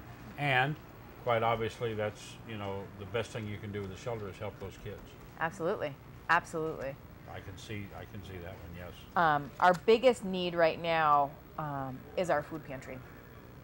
Coming into the summer months, our food pantry gets hit very hard. A lot of the families who utilize our pantry have children in school, and so once school lets out, that's 2 additional meals every day that the kids were normally getting at school that it's now on their parents to provide them, and it's food. You have to provide it. It's not an option. So they provide a breakfast as well as a lunch. Breakfast right? and lunch. They have free and reduced programs, which most of the people who utilize our pantry are falling under one category or the other. So the kids are getting 2 good meals a day until Set school's days out. Until school's out. And then it's up to us, and so in other pantries in the area. So it's really important for people in the community to really think about that in the summer and to make those donations and to bring them in, not just to our pantry, but to the pantries that are in the area, because we're all getting hit pretty hard in the summer. Right.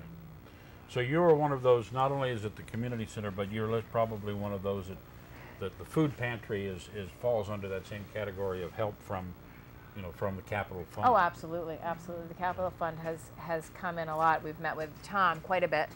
We've gotten very familiar with him, and we really value the relationship that we have and the support that they've given us, and the nice support that we get from them. There's usually never strings attached to it. It's here's some money, do what you need with it.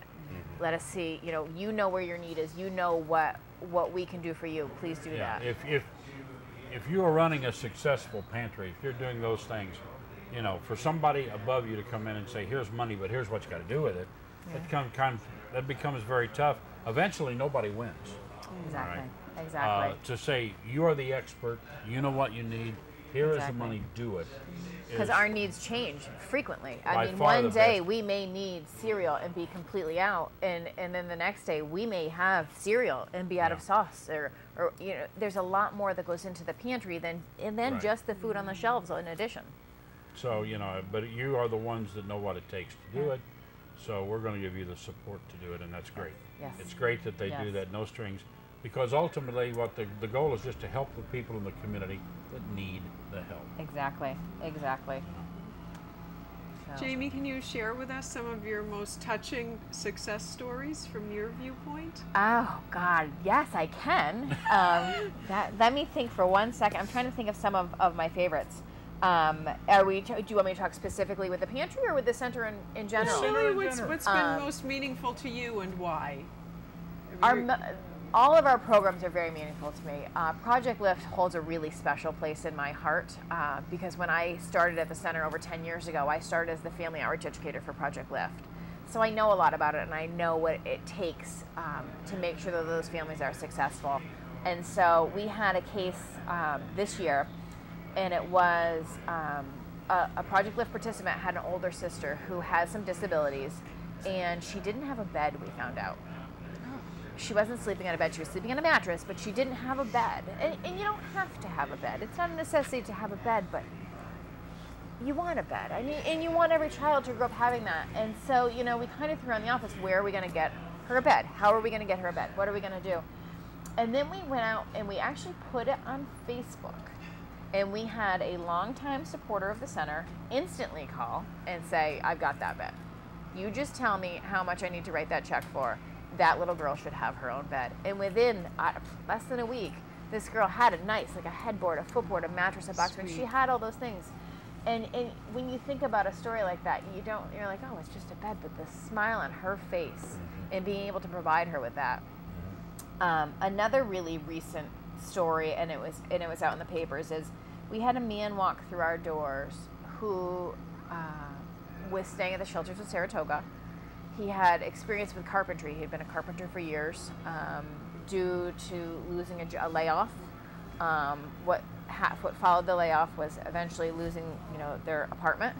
His children and his fiance had to go live with their family. He wound up in the shelters of Saratoga. He had to sell off his tools in order to try to keep the family together ahead of time. And he came into our office looking for a ticket to get into our free store because he needed some work clothes because he had secured a job. But he had to have certain things in place before he was able to go to work. So he had a job, but he really couldn't start it. And luckily he came in and we were all kind of there doing some different stuff, and the store wasn't open, so we were trying to ask him some questions because we were going to refer him somewhere, and we said, I think we can make this happen. And that's what we did. We started a public campaign and we got some of the local media involved. And within, I would say, 2 weeks, he had everything that he needed to start his job. And now, I mean, he stayed in touch with us. And when we said, there's a condition, and we need some carpentry work, we're going to call on you. Because we need carpentry work all the time. But he's gainfully employed now. And that's the first step. He's got that first step.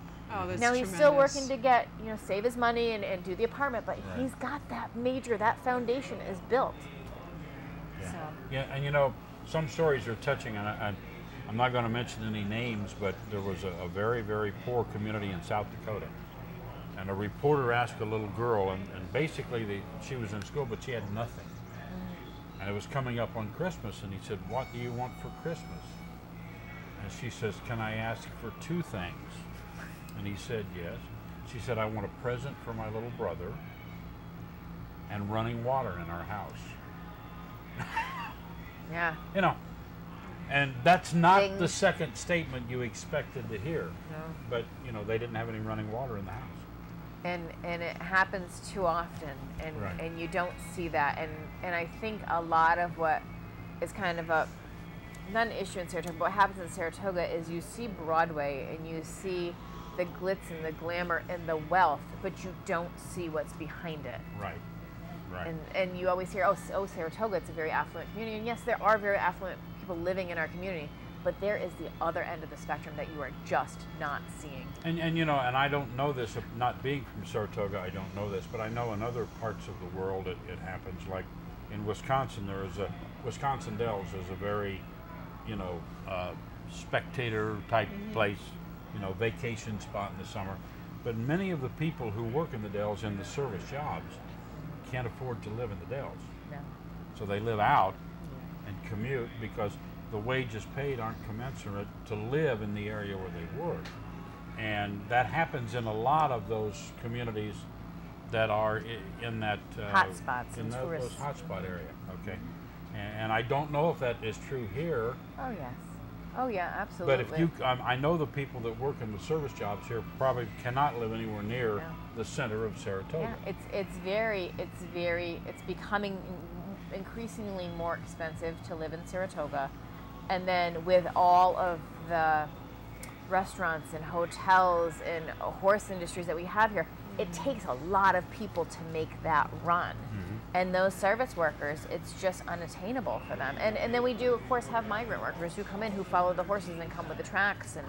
Right. And so it they're here for very prescribed exactly. periods of time, and then they're gone. Right. So it's a wonderful community. It is. And there are sections that are affluent. There are sections that are not affluent. And I don't know too many of these other areas, but I do know Saratoga. What I feel makes our area really unique is that there are all these service workers who can't afford a lot of the things in Saratoga, but our community is super generous. There are so many nonprofits that are thriving in Saratoga and able to provide different services for the people, and that is because of our community, 100%. That I agree with. People are so generous here. When you look at this and you look at what this does and how much money that this fund has been able to provide in just a couple of years, you know the community is generous. Absolutely. Very, very well placed meaning, of the people that live in this area. Saratoga has a huge heart, which keeps it going. It truly keeps it alive. For this many nonprofits to be able to provide these services and to be able to do so and continue to do so throughout the years. We've been here, over 30 years. That's a testament right there. And so have so many other nonprofits. And it relies on the community. It relies on the affluent part and the industry part of that community to keep those nonprofits alive. I'm going to say something, and I please don't get mad at me for being politically incorrect here. Susan's already scared. Uh-oh. I just want to say, actually, our guest is Jamie Williams from the Franklin Community Center. The Franklin Community Center is a beneficiary of the Capital Fund of Saratoga, which is why this horse show exists, is because of the Capital Fund. The money that it generates from admissions, from donations from the general public, from the proceeds from the horse show, all go back to the community, and you can hear from Jamie's very touching stories, really how much money from this horse show helps people it's that imperative. are down and out. Right. And the statement I was going to make is that it is a testimony to how the American people can take care of each other. We don't need continual government intervention to do that. The American people can do this and will do it, and this is a testimony to that. Nobody is coming up here and making this happen. This is the people doing it for people, okay? And it happens very well without the government trying to control it. We were just talking at our office the other day about the amount of volunteers we're seeing that are in their 20s, that are either in college and working, or working that are really looking to give back to their community, and it's growing and growing and growing. And I think these new generations that are coming out are really community oriented, and want to get involved and are looking to do so, even though they don't have a lot of their own free time. They're looking to take a portion of that free time and give it back to their community. And that's a cycle. If you look at the economic cycles of this country, every time we come out of a very down economic time, the service industry picks up. Just go back and look at it. Study your history. It happens every time. And this generation is realizing it too. We had a very rough last 4 or 5 years economically. We're starting to come out of it. But these people in their 20s who all of a sudden saw funds to go to college and things dry up, and they had to dig in and find other ways, are the ones that are now saying, look, it made a difference. We can work through this. And that is a cycle that history will repeat itself year after year in that same thing. It's so wonderful to see. It is. And not only to see people volunteering and giving a part of themselves, but also coming into agencies like mine. And I can't speak for other agencies, I shouldn't say that. I am not computer savvy, and they are. So they come in, these 20 and 30-year-old people that can whip out an Excel document and, half the time it takes me to open the document. And so they are doing more for our agency than they can even imagine that they're doing. It's nice to see. It's like when I can't get something done on my new Samsung cell phone, I give it to the 6-year-old grandson. And they'll whip right through that. He can do it. I can't do it. Yeah. But he can do it. Right? My son's 2 years old, and I'm not. That technology is not me. It's just not my strong suit. And I don't even know where he learned it. But he'll pick up the phone, and he'll just start swiping, or the Kindle, and he knows how to do it. I'm like, how do you know just to put your finger on that and swipe the page right over? Because that's what they're growing up with. Yeah. He should be standing at the kiosk helping. I know, right? That's right. Yeah, I was 10 years old. He loved that. All right. When I was 10, I was still working on tying shoes.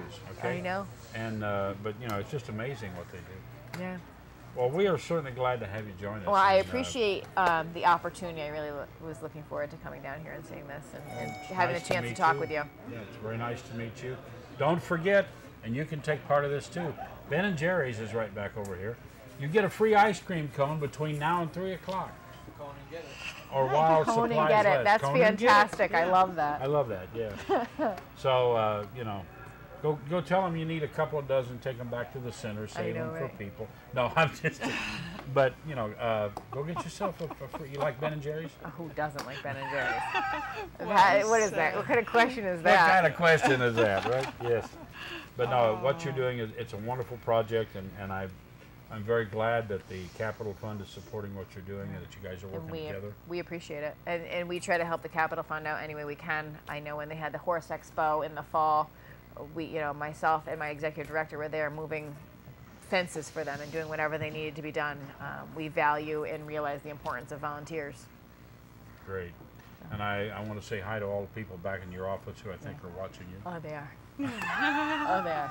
Oh, yes, online. Because They're when I around there. 'Cause called, we don't to have any television, when so they I went online. called to verify that you were coming, Oh, I know. The gal says, yes, she has it on her calendar. I said, great, we'll be looking for her. And then she says, but don't tell her we're going to be watching. She'll be nervous. And so I haven't brought this up until now. Oh, no. Oh, they informed me before I left. Oh, did they? Oh, yes. Oh, we had a staff lunch today. We actually have a staff member. It's her last day today. So we sat down and had lunch because we're small. We're very small. So it's not even a giant table that we sit at. It's smaller than this, and we all fit at it. And they informed me then that they will all be watching it together.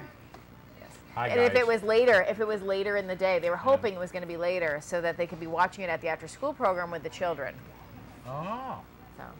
Well, let's wave to the Everybody staff wave. back in the Wave office. to the staff. Great. And we wish you continued success, Jamie, with the Franklin Community Center, and thank you for your time. Thanks for having Much me. I appreciate it. Thank you very It's much. great meeting you. Thank Nice you. meeting Thanks, you. Jamie. Thank you. All right, don't forget to take your mic off. Oh, yeah, I would have, totally. I remind Would have people known of that that. would have taken down. Well, it would have been interesting. Okay. Thank you, Jamie. All right. Because of what you just heard, remember it is the Saratoga Springs Horse Show, and there are ways you can donate funds to help things like Jamie with the Franklin Community Franklin Center, Community. feeding people, giving people furniture, clothing, goodness, free soup, shopping, but food. There's soup kitchens, there's Salvation Army, there's pantries, there's all kinds of ways or people that benefit from this. So you'll see going across your screen, you can text Saratoga to 50155 for a secure donation. You can call. We have people on the phones to answer at 518-306-5121 and make a secure donation. Or if you're on the grounds, we have a kiosk and we have a 6-year-old that will show you how to use it. And they are right inside here in the exhibitor tent, and they would be glad to take a secure donation that way as well. So we have young ladies headed onto here. the couch. We have more guests immediate coming here. tent. Saratoga Horse Show. Hello. Well, by golly, they're not bashful. So Oh, very good. Tell us your names. I'm Colette Cacciatore. I'm Carly Berman. Hello. Nice to meet you both. Nice to meet you. Tell us about your Saratoga Horse Show experience. So we've been coming here for like a few years now, I guess. We love it every time we come. It's such a Yeah. great horse show. There's a really good competition, but it's also like very calm and relaxing. So. I'm going to ask you a favor. Would it bother your hair terribly if you tilted your hat back a little No, it's good. so they could see your face? Because with your hat pulled down, they can't see your face. We want everybody to see your smiling face on camera. There you go. Thank you. Much better. Okay, so what divisions are you competing in? I do 12 to 14. Pull the microphone up there. I do 12 to 14 equitation and some of the 3-6 equitation too. Yeah, I compete in the big equitation, like the youth set, the talent surge, and like the minimal clay. So. Who's your trainer? Joyce Mercero. I train with Corey Hardy and Timmy Keys. Very nice. And how do you girls know one another? We go to school together, and we have houses in the Cape together, and we used to ride at the same barn. Yeah, So we're where really do good. you, where are you from? Lexington, Massachusetts. Both of us are. Is that, and you say, is that out on the Cape, or is that, no? It's near Boston. Near Boston? Yeah. Okay. On the south side, north side? Uh, Too tough. North? West side. West side, there you go. Near Framingham? Yeah. Yeah, Okay. around that area. I used to go to Sterling out there. You know where Sterling is? A little I've heard further? of it. Yeah. We've heard of it. Yeah. Nice area out there. I Yeah. like it. Yes. Okay, so I have a question you'll probably know the answer to. How old are each of you? I'm 15. Same, I'm 15 as well. Both 15? Yep.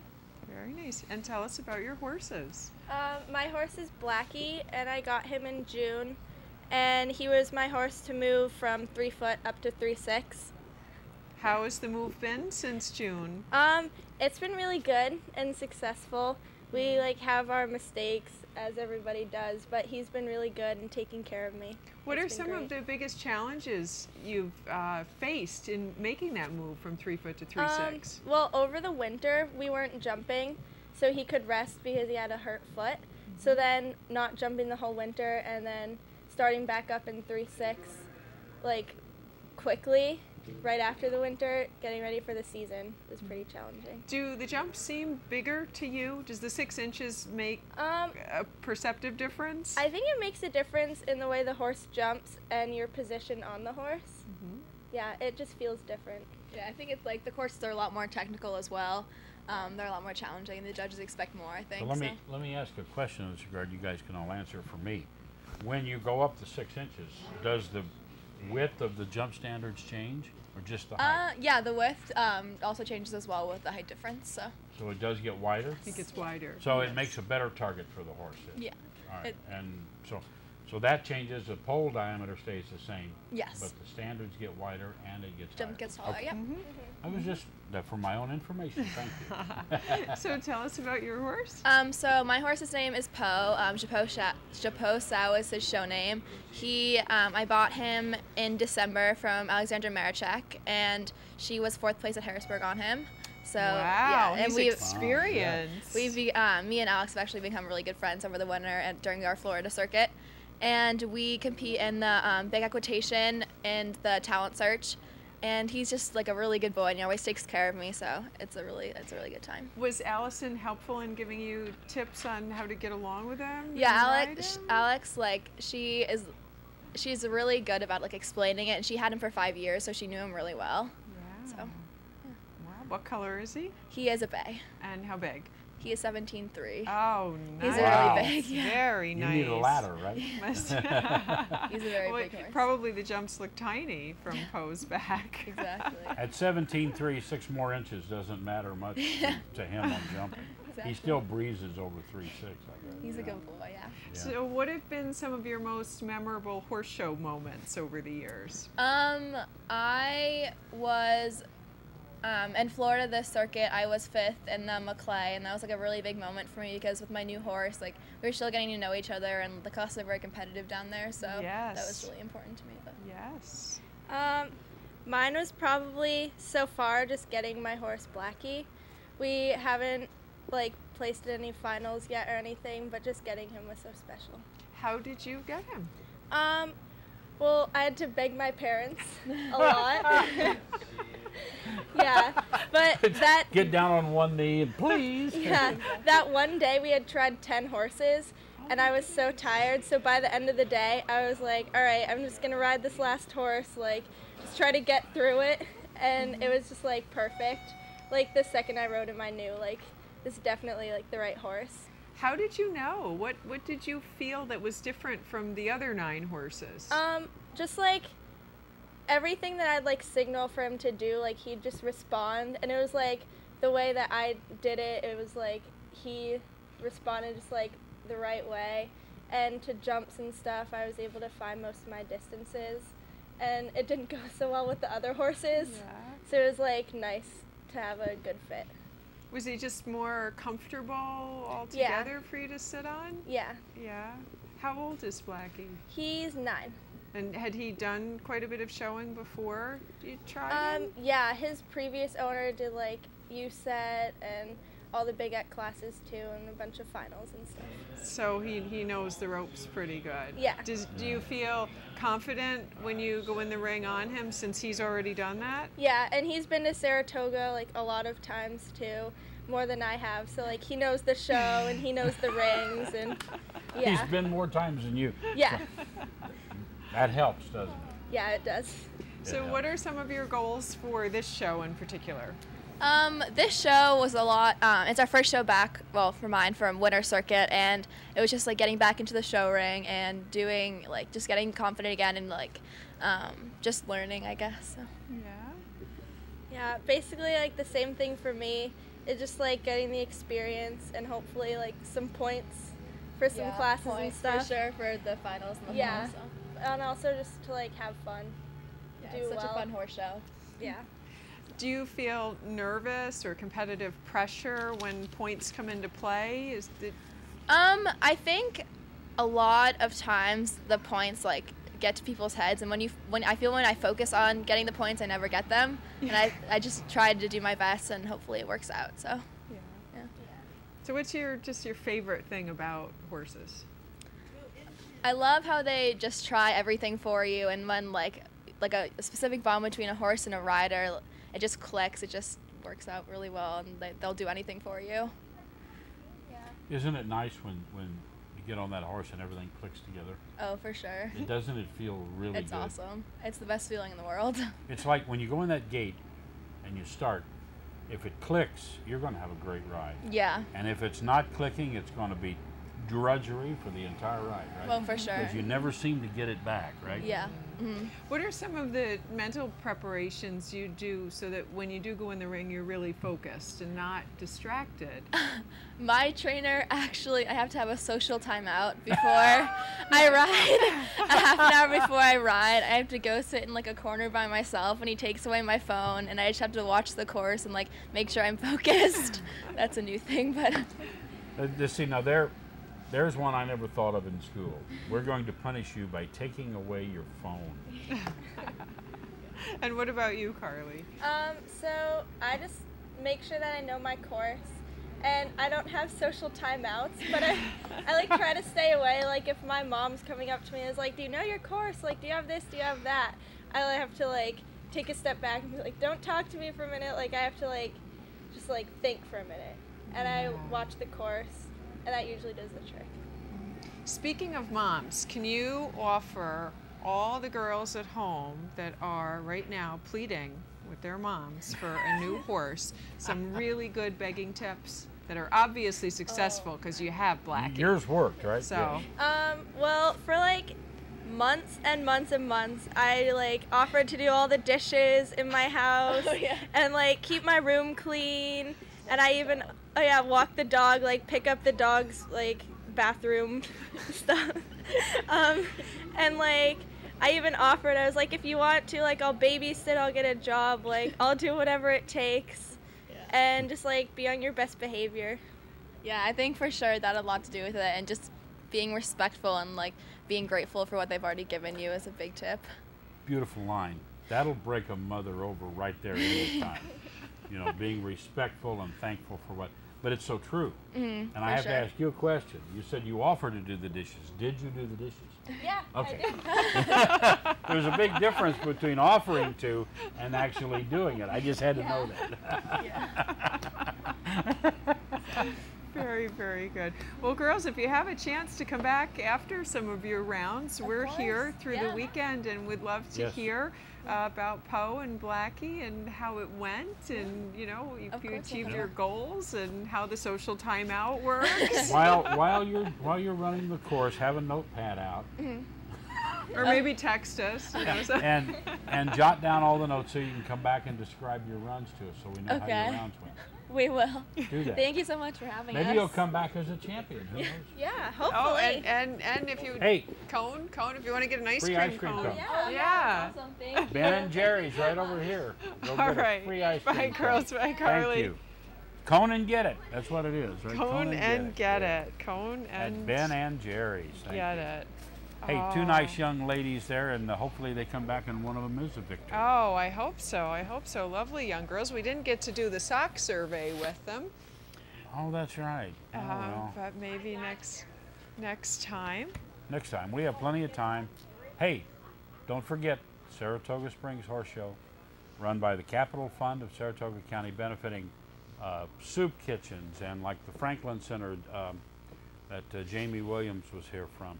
Youth Services, Salvation Army, and 18 different food pantries. So you can, as you see going by on your screen, text Saratoga to 50155 for a secure donation.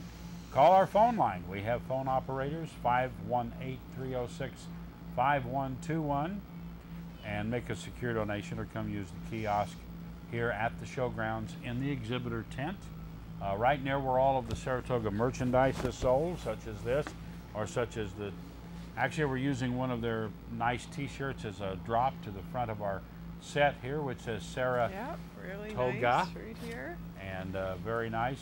So you can, all that is in that exhibitor tent right here. And if you get here before 3 o'clock, it's after 3 o'clock. No, it isn't.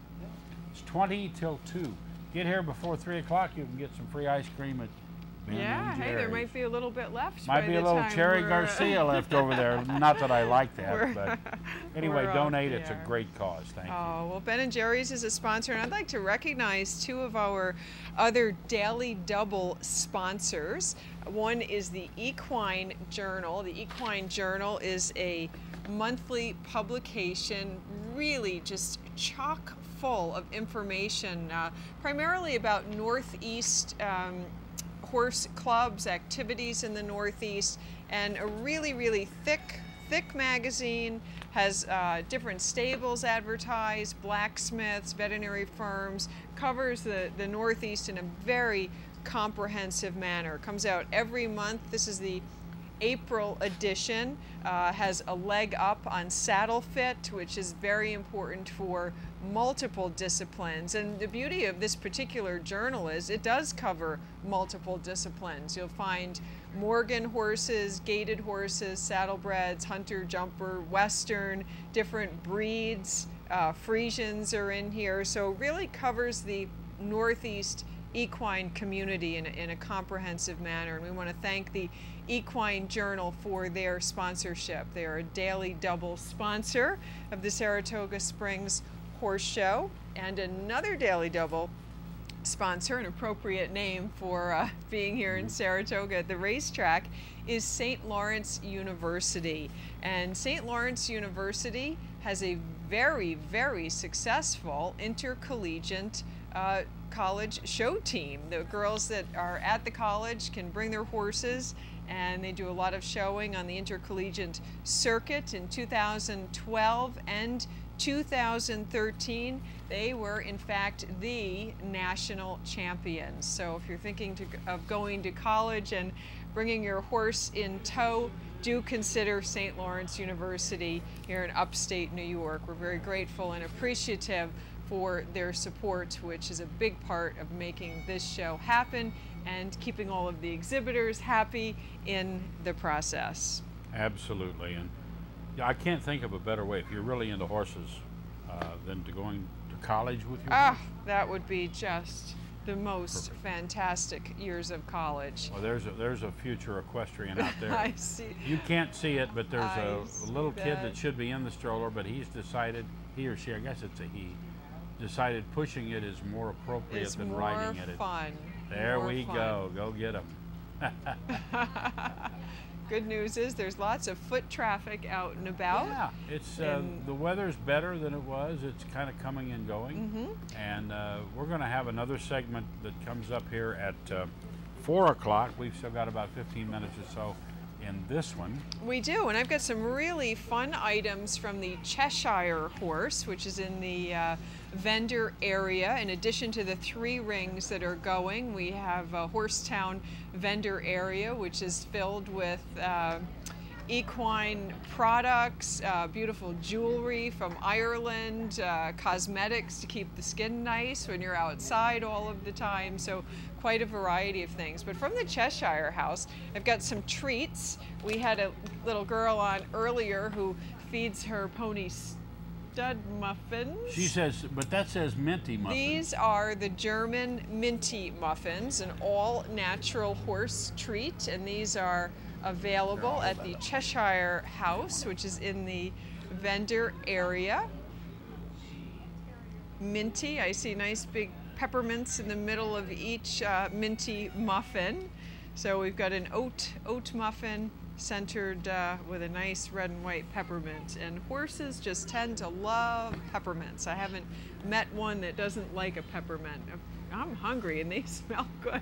They do smell pretty good. I mean, not that I... Oh, molasses, Oh, molasses mint, and oats and oats, mint. all And a natural. peppermint right inside. Look at that. Now that is, you can see that. The peppermint right inside the oats and molasses. And that's from the Cheshire House, yes. right here in the vendor Does village. that smell good? Along with apple flavor bite-size nuggets. Winning horses usually enjoy being rewarded with a treat. So if you're looking for treats for your horse, Cheshire House has those two and several more. That's all I could come out with because the girls were in line buying them. Well, that's okay. Those, you know, there are many different types of treats out there and there are many brands, but these are both great ones. Yeah. And if you're on grounds watching on your tablet or handheld device, you can come up here and get some of these. Your horse would greatly appreciate it. The horse would know how to beg for it like the girl knows how to beg for the horse. That's right, that's right. Absolutely. Well, they like their treats and they also like to be groomed. So the Oh, Cheshire yes. House has quite a selection of colorful brushes. This is a nice pink, orange, and white, has a rubberized handle, and nice medium brush. And you know, it's very interesting, Wayne. Certain horses like certain brushes. Some of them like a soft brush. Thoroughbreds in particular do not like a bristly brush. They're pretty thin-skinned, whereas a draft horse likes a nice, vigorous curry. How about your Palomino at home? What does he like? Basically just scratched under his belly and under his chin. Oh, that's I mean, they're, sweet. you know, this time of year where we're shedding out in Wisconsin, if you don't blanket and stable, and we don't blanket, so therefore, you know, there's a lot of winter hair yet to come off, but it's been rolling off in big rolls. We use a shedding blade, and he likes the shedding blade. Now that obviously that's metal and that's a little rougher, but he's a big guy. He's like 16'2" and probably goes about 1,300 pounds. Oh, he sounds beautiful. He's a big guy, and so what happens is, you know, he loves that, and you just feel that ripple down his back as you do it. But when he comes to you and wants to walk under the blade, if you're not doing it, then you know he likes it. He likes it. He likes it. Well, this particular brush is kind of like a face brush. It's on the soil. It's stiff, but it's soft. You know, it's not harsh at all. And yeah, that would be perfect to use.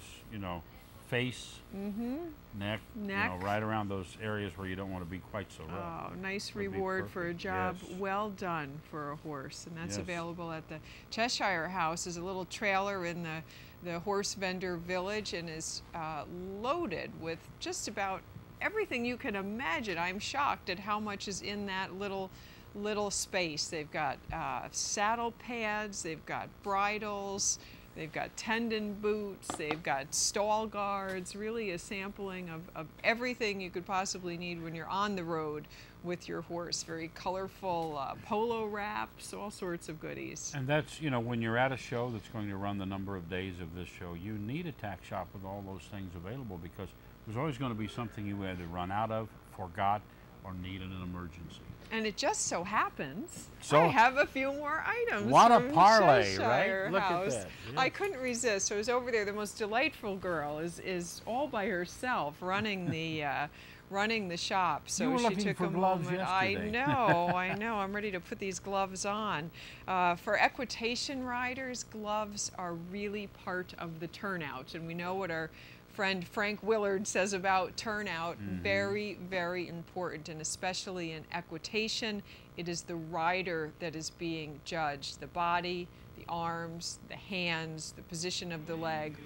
That form relates to function with the horse. So not only form and function, but really turn out how you look. A pair of gloves gives a very finished look to a rider on a horse. In fact, it's startling when you don't see a set of gloves on an equitation rider. So the Cheshire House has quite a selection.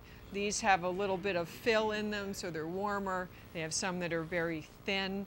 I can speak for myself. All the years that I rode, I liked something with a little grip and tact to it, but as thin as could possibly be, because I didn't want anything between the feel of that horse's mouth and the reins in my hands. So that selection is available at Cheshire House.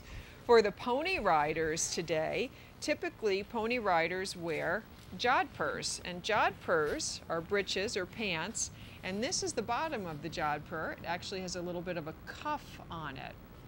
Reason being, riders on ponies generally don't wear boots if they're little, and they have what's called jodhpur boots, a little paddock boot that is just ankle high and comes out and covers the foot, whereas the other riders will have on boots that come up to just under their knee. So that's a little bit of a difference between breeches, which don't have a cuff, and jodhpurs, which do. So you'll see both being utilized by riders today. Jodhpurs primarily in the pony ring and on younger riders who are not in a full set of boots yet. I feel the wind is picking up. I think it's time to cover up a little bit of. I think it's blowing in something. I'll tell you what. You keep talking about your product. I'm going to keep. Have we done this before? We have. We've had a rehearsal for this very, very situation. And it's coming in quite strong. I'm going to put my hood up and show off. This is a wake up and ride bag from the Cheshire House. So if you're sleepy, maybe this will help you wake up and ride a little bit. Available at the Cheshire House. It's actually a helmet cover. You can see the wind is really coming through here at this point. We're gonna cover up here. That's our maestro behind us who keeps everything flowing. There we go. In case we have any horses that get loose in this wind, we actually have some halters in the media tent. So one of the trends coming out of the Cheshire House are colorful halters to really show off some of the personality of your horse. So there's a more traditional plaid, almost like a Burberry plaid with leather accents. Maybe for a nice hunter that's a little bit more traditional. Very nice, comfortable halter. Has a throat latch on it for easy access on and off. And then for a little more modern hip design, we've got a nice bright blue halter with an owl motif. So this is for a horse that's probably a little more on the fun and funky side compared to our traditional horse that would prefer the Burberry looking halter. Very nice. And you're back. Very nice. We are closed in. It's fashion. It's fashion for horses. We are calling this Woo! Saratoga Horse Show at Saratoga Springs Survival 2. Oh my goodness. It's our reality version. It is very, very, very really chilly. All of a sudden it really... It couldn't give us 7 more minutes, could it? Really picked up. No. Oh, goodness. So what did I miss here? What is this? That is the Wake Up and Ride, a helmet cover. Oh, okay. All right. Helmet cover. See, I missed that. You did. Well, before we go to close up this segment, I'd like to read off some remembrances of participants of the Saratoga Horse Show over the years. These are volunteers, friends, and supporters who have passed away in the last year, since the last show in 2013, and they were an integral part of making this show happen. They enjoyed it. I actually remember these faces from over the years. Mary Lou Burmeister of Doylestown, Pennsylvania. She passed away in June at 76 years old. And Mary Lou had been part of the Saratoga Horse Show for about 35 years. She was a good friend of Jan Smith, and any of us on the Northeast show circuit know Jan because she was seemingly the secretary at every horse show we attended in New York and Connecticut. So Mary Lou was a delightful gal. She was in the secretary's office, handed out numbers on the computer, whatever needed to be done. And that's Mary Lou Burmeister. She will be missed. James LaHood passed away at age 72 in June. James was a USEF steward of the United States Equestrian Federation and a manager of many major horse show events across the country. He was in fact awarded the Horse Show Manager of the Year twice in his lifetime. He was a familiar face at the Saratoga Springs Horse Show when it was under St. Clements. He was a long time participant. Dennis Dammerman. Dennis Dammerman actually was the husband of a gal that I had showed with for many years, about 15 or 20 years ago, Marcia Finn. Dennis had a fascinating career. He loved horses. He has had a beautiful farm on Fitch Road in Saratoga. And Dennis, when he was 38 years old, Jack Welch named him GE's financial officer in 1984, and he was in fact the youngest CFO in the company history. Later became the vice chairman and executive officer of GE and chairman of GE Capital Services. He was a very, very familiar face at the horse show here and also at the races across the street during July and August. Following his retirement, he and his wife, Marcia Finn Dammerman, made their primary homes between Wellington, Florida, and Saratoga. Mr. Dammerman was one of the founding partners of Wellington Equestrian Partners and really developed and revived the Winter Equestrian Festival into what it is today. And Marcia, I remember before she was married to Dennis, used to ride with Betsy Geary right here in Ballston Spa. She had a beautiful gray horse. I can't remember his name, but I sure do remember his face. And she was an active competitor on the local Capital District circuit. She met up with Dennis, they married, and together they enjoyed several very, very happy years with horses, as Marcia being an equestrian in the show ring and also together owning quite a few thoroughbreds. So Dennis Dammerman was a longtime supporter of the St. Clements and Saratoga Springs Horse Show, and we certainly miss his smile under the exhibitor's tent. He was a regular fixture here. And Marie E. Jones, known as Betty. Betty passed away just on March 13th of 2014. She was a devoted parishioner at the St. Clements Parish.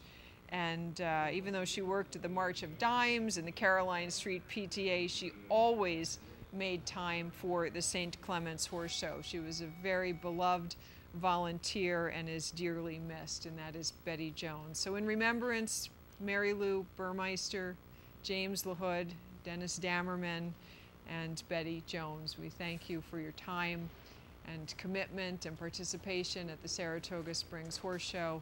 You are missed dearly and remembered this day. Thank you. We're going to take this moment again as we wind down in our second segment today. I'm going to list all of the various functions or groups that do receive funds from the Capital Fund that run the Saratoga Springs Horse Show. Those that benefit from your donations and from the monies here at the Horse Show are Domestic Violence and Rape Crisis Services of Saratoga County, Shelters of Saratoga, Cornell Cooperative Extension, 4-H Youth Development, Backstretch Employee Service Team, Saratoga Springs EOC Soup Kitchen, St. Clements Grade School of Saratoga Springs, Mary's Haven, Franklin Community Center, Gateway House of Peace, Saratoga Center for the Family, St. Clements Outreach, Jake's Help from Heaven, Rebuilding Together Saratoga, Captain's Youth and Family Services, Unlimited Potential Inc., the Salvation Army of Saratoga Springs, and 18 Saratoga County food pantries all benefit from the efforts of the Capital Fund and the fundraisers being this show, and also being the other activities they're involved in here at Saratoga. Now don't forget, your donations are also greatly appreciated and encouraged. And you'll see across your screen, you will see text going across. You can text a secure donation to Saratoga to 50155 and get a secure donation done that way. Or you see a phone number going by. We have telephone operators. You call 518-306-5121.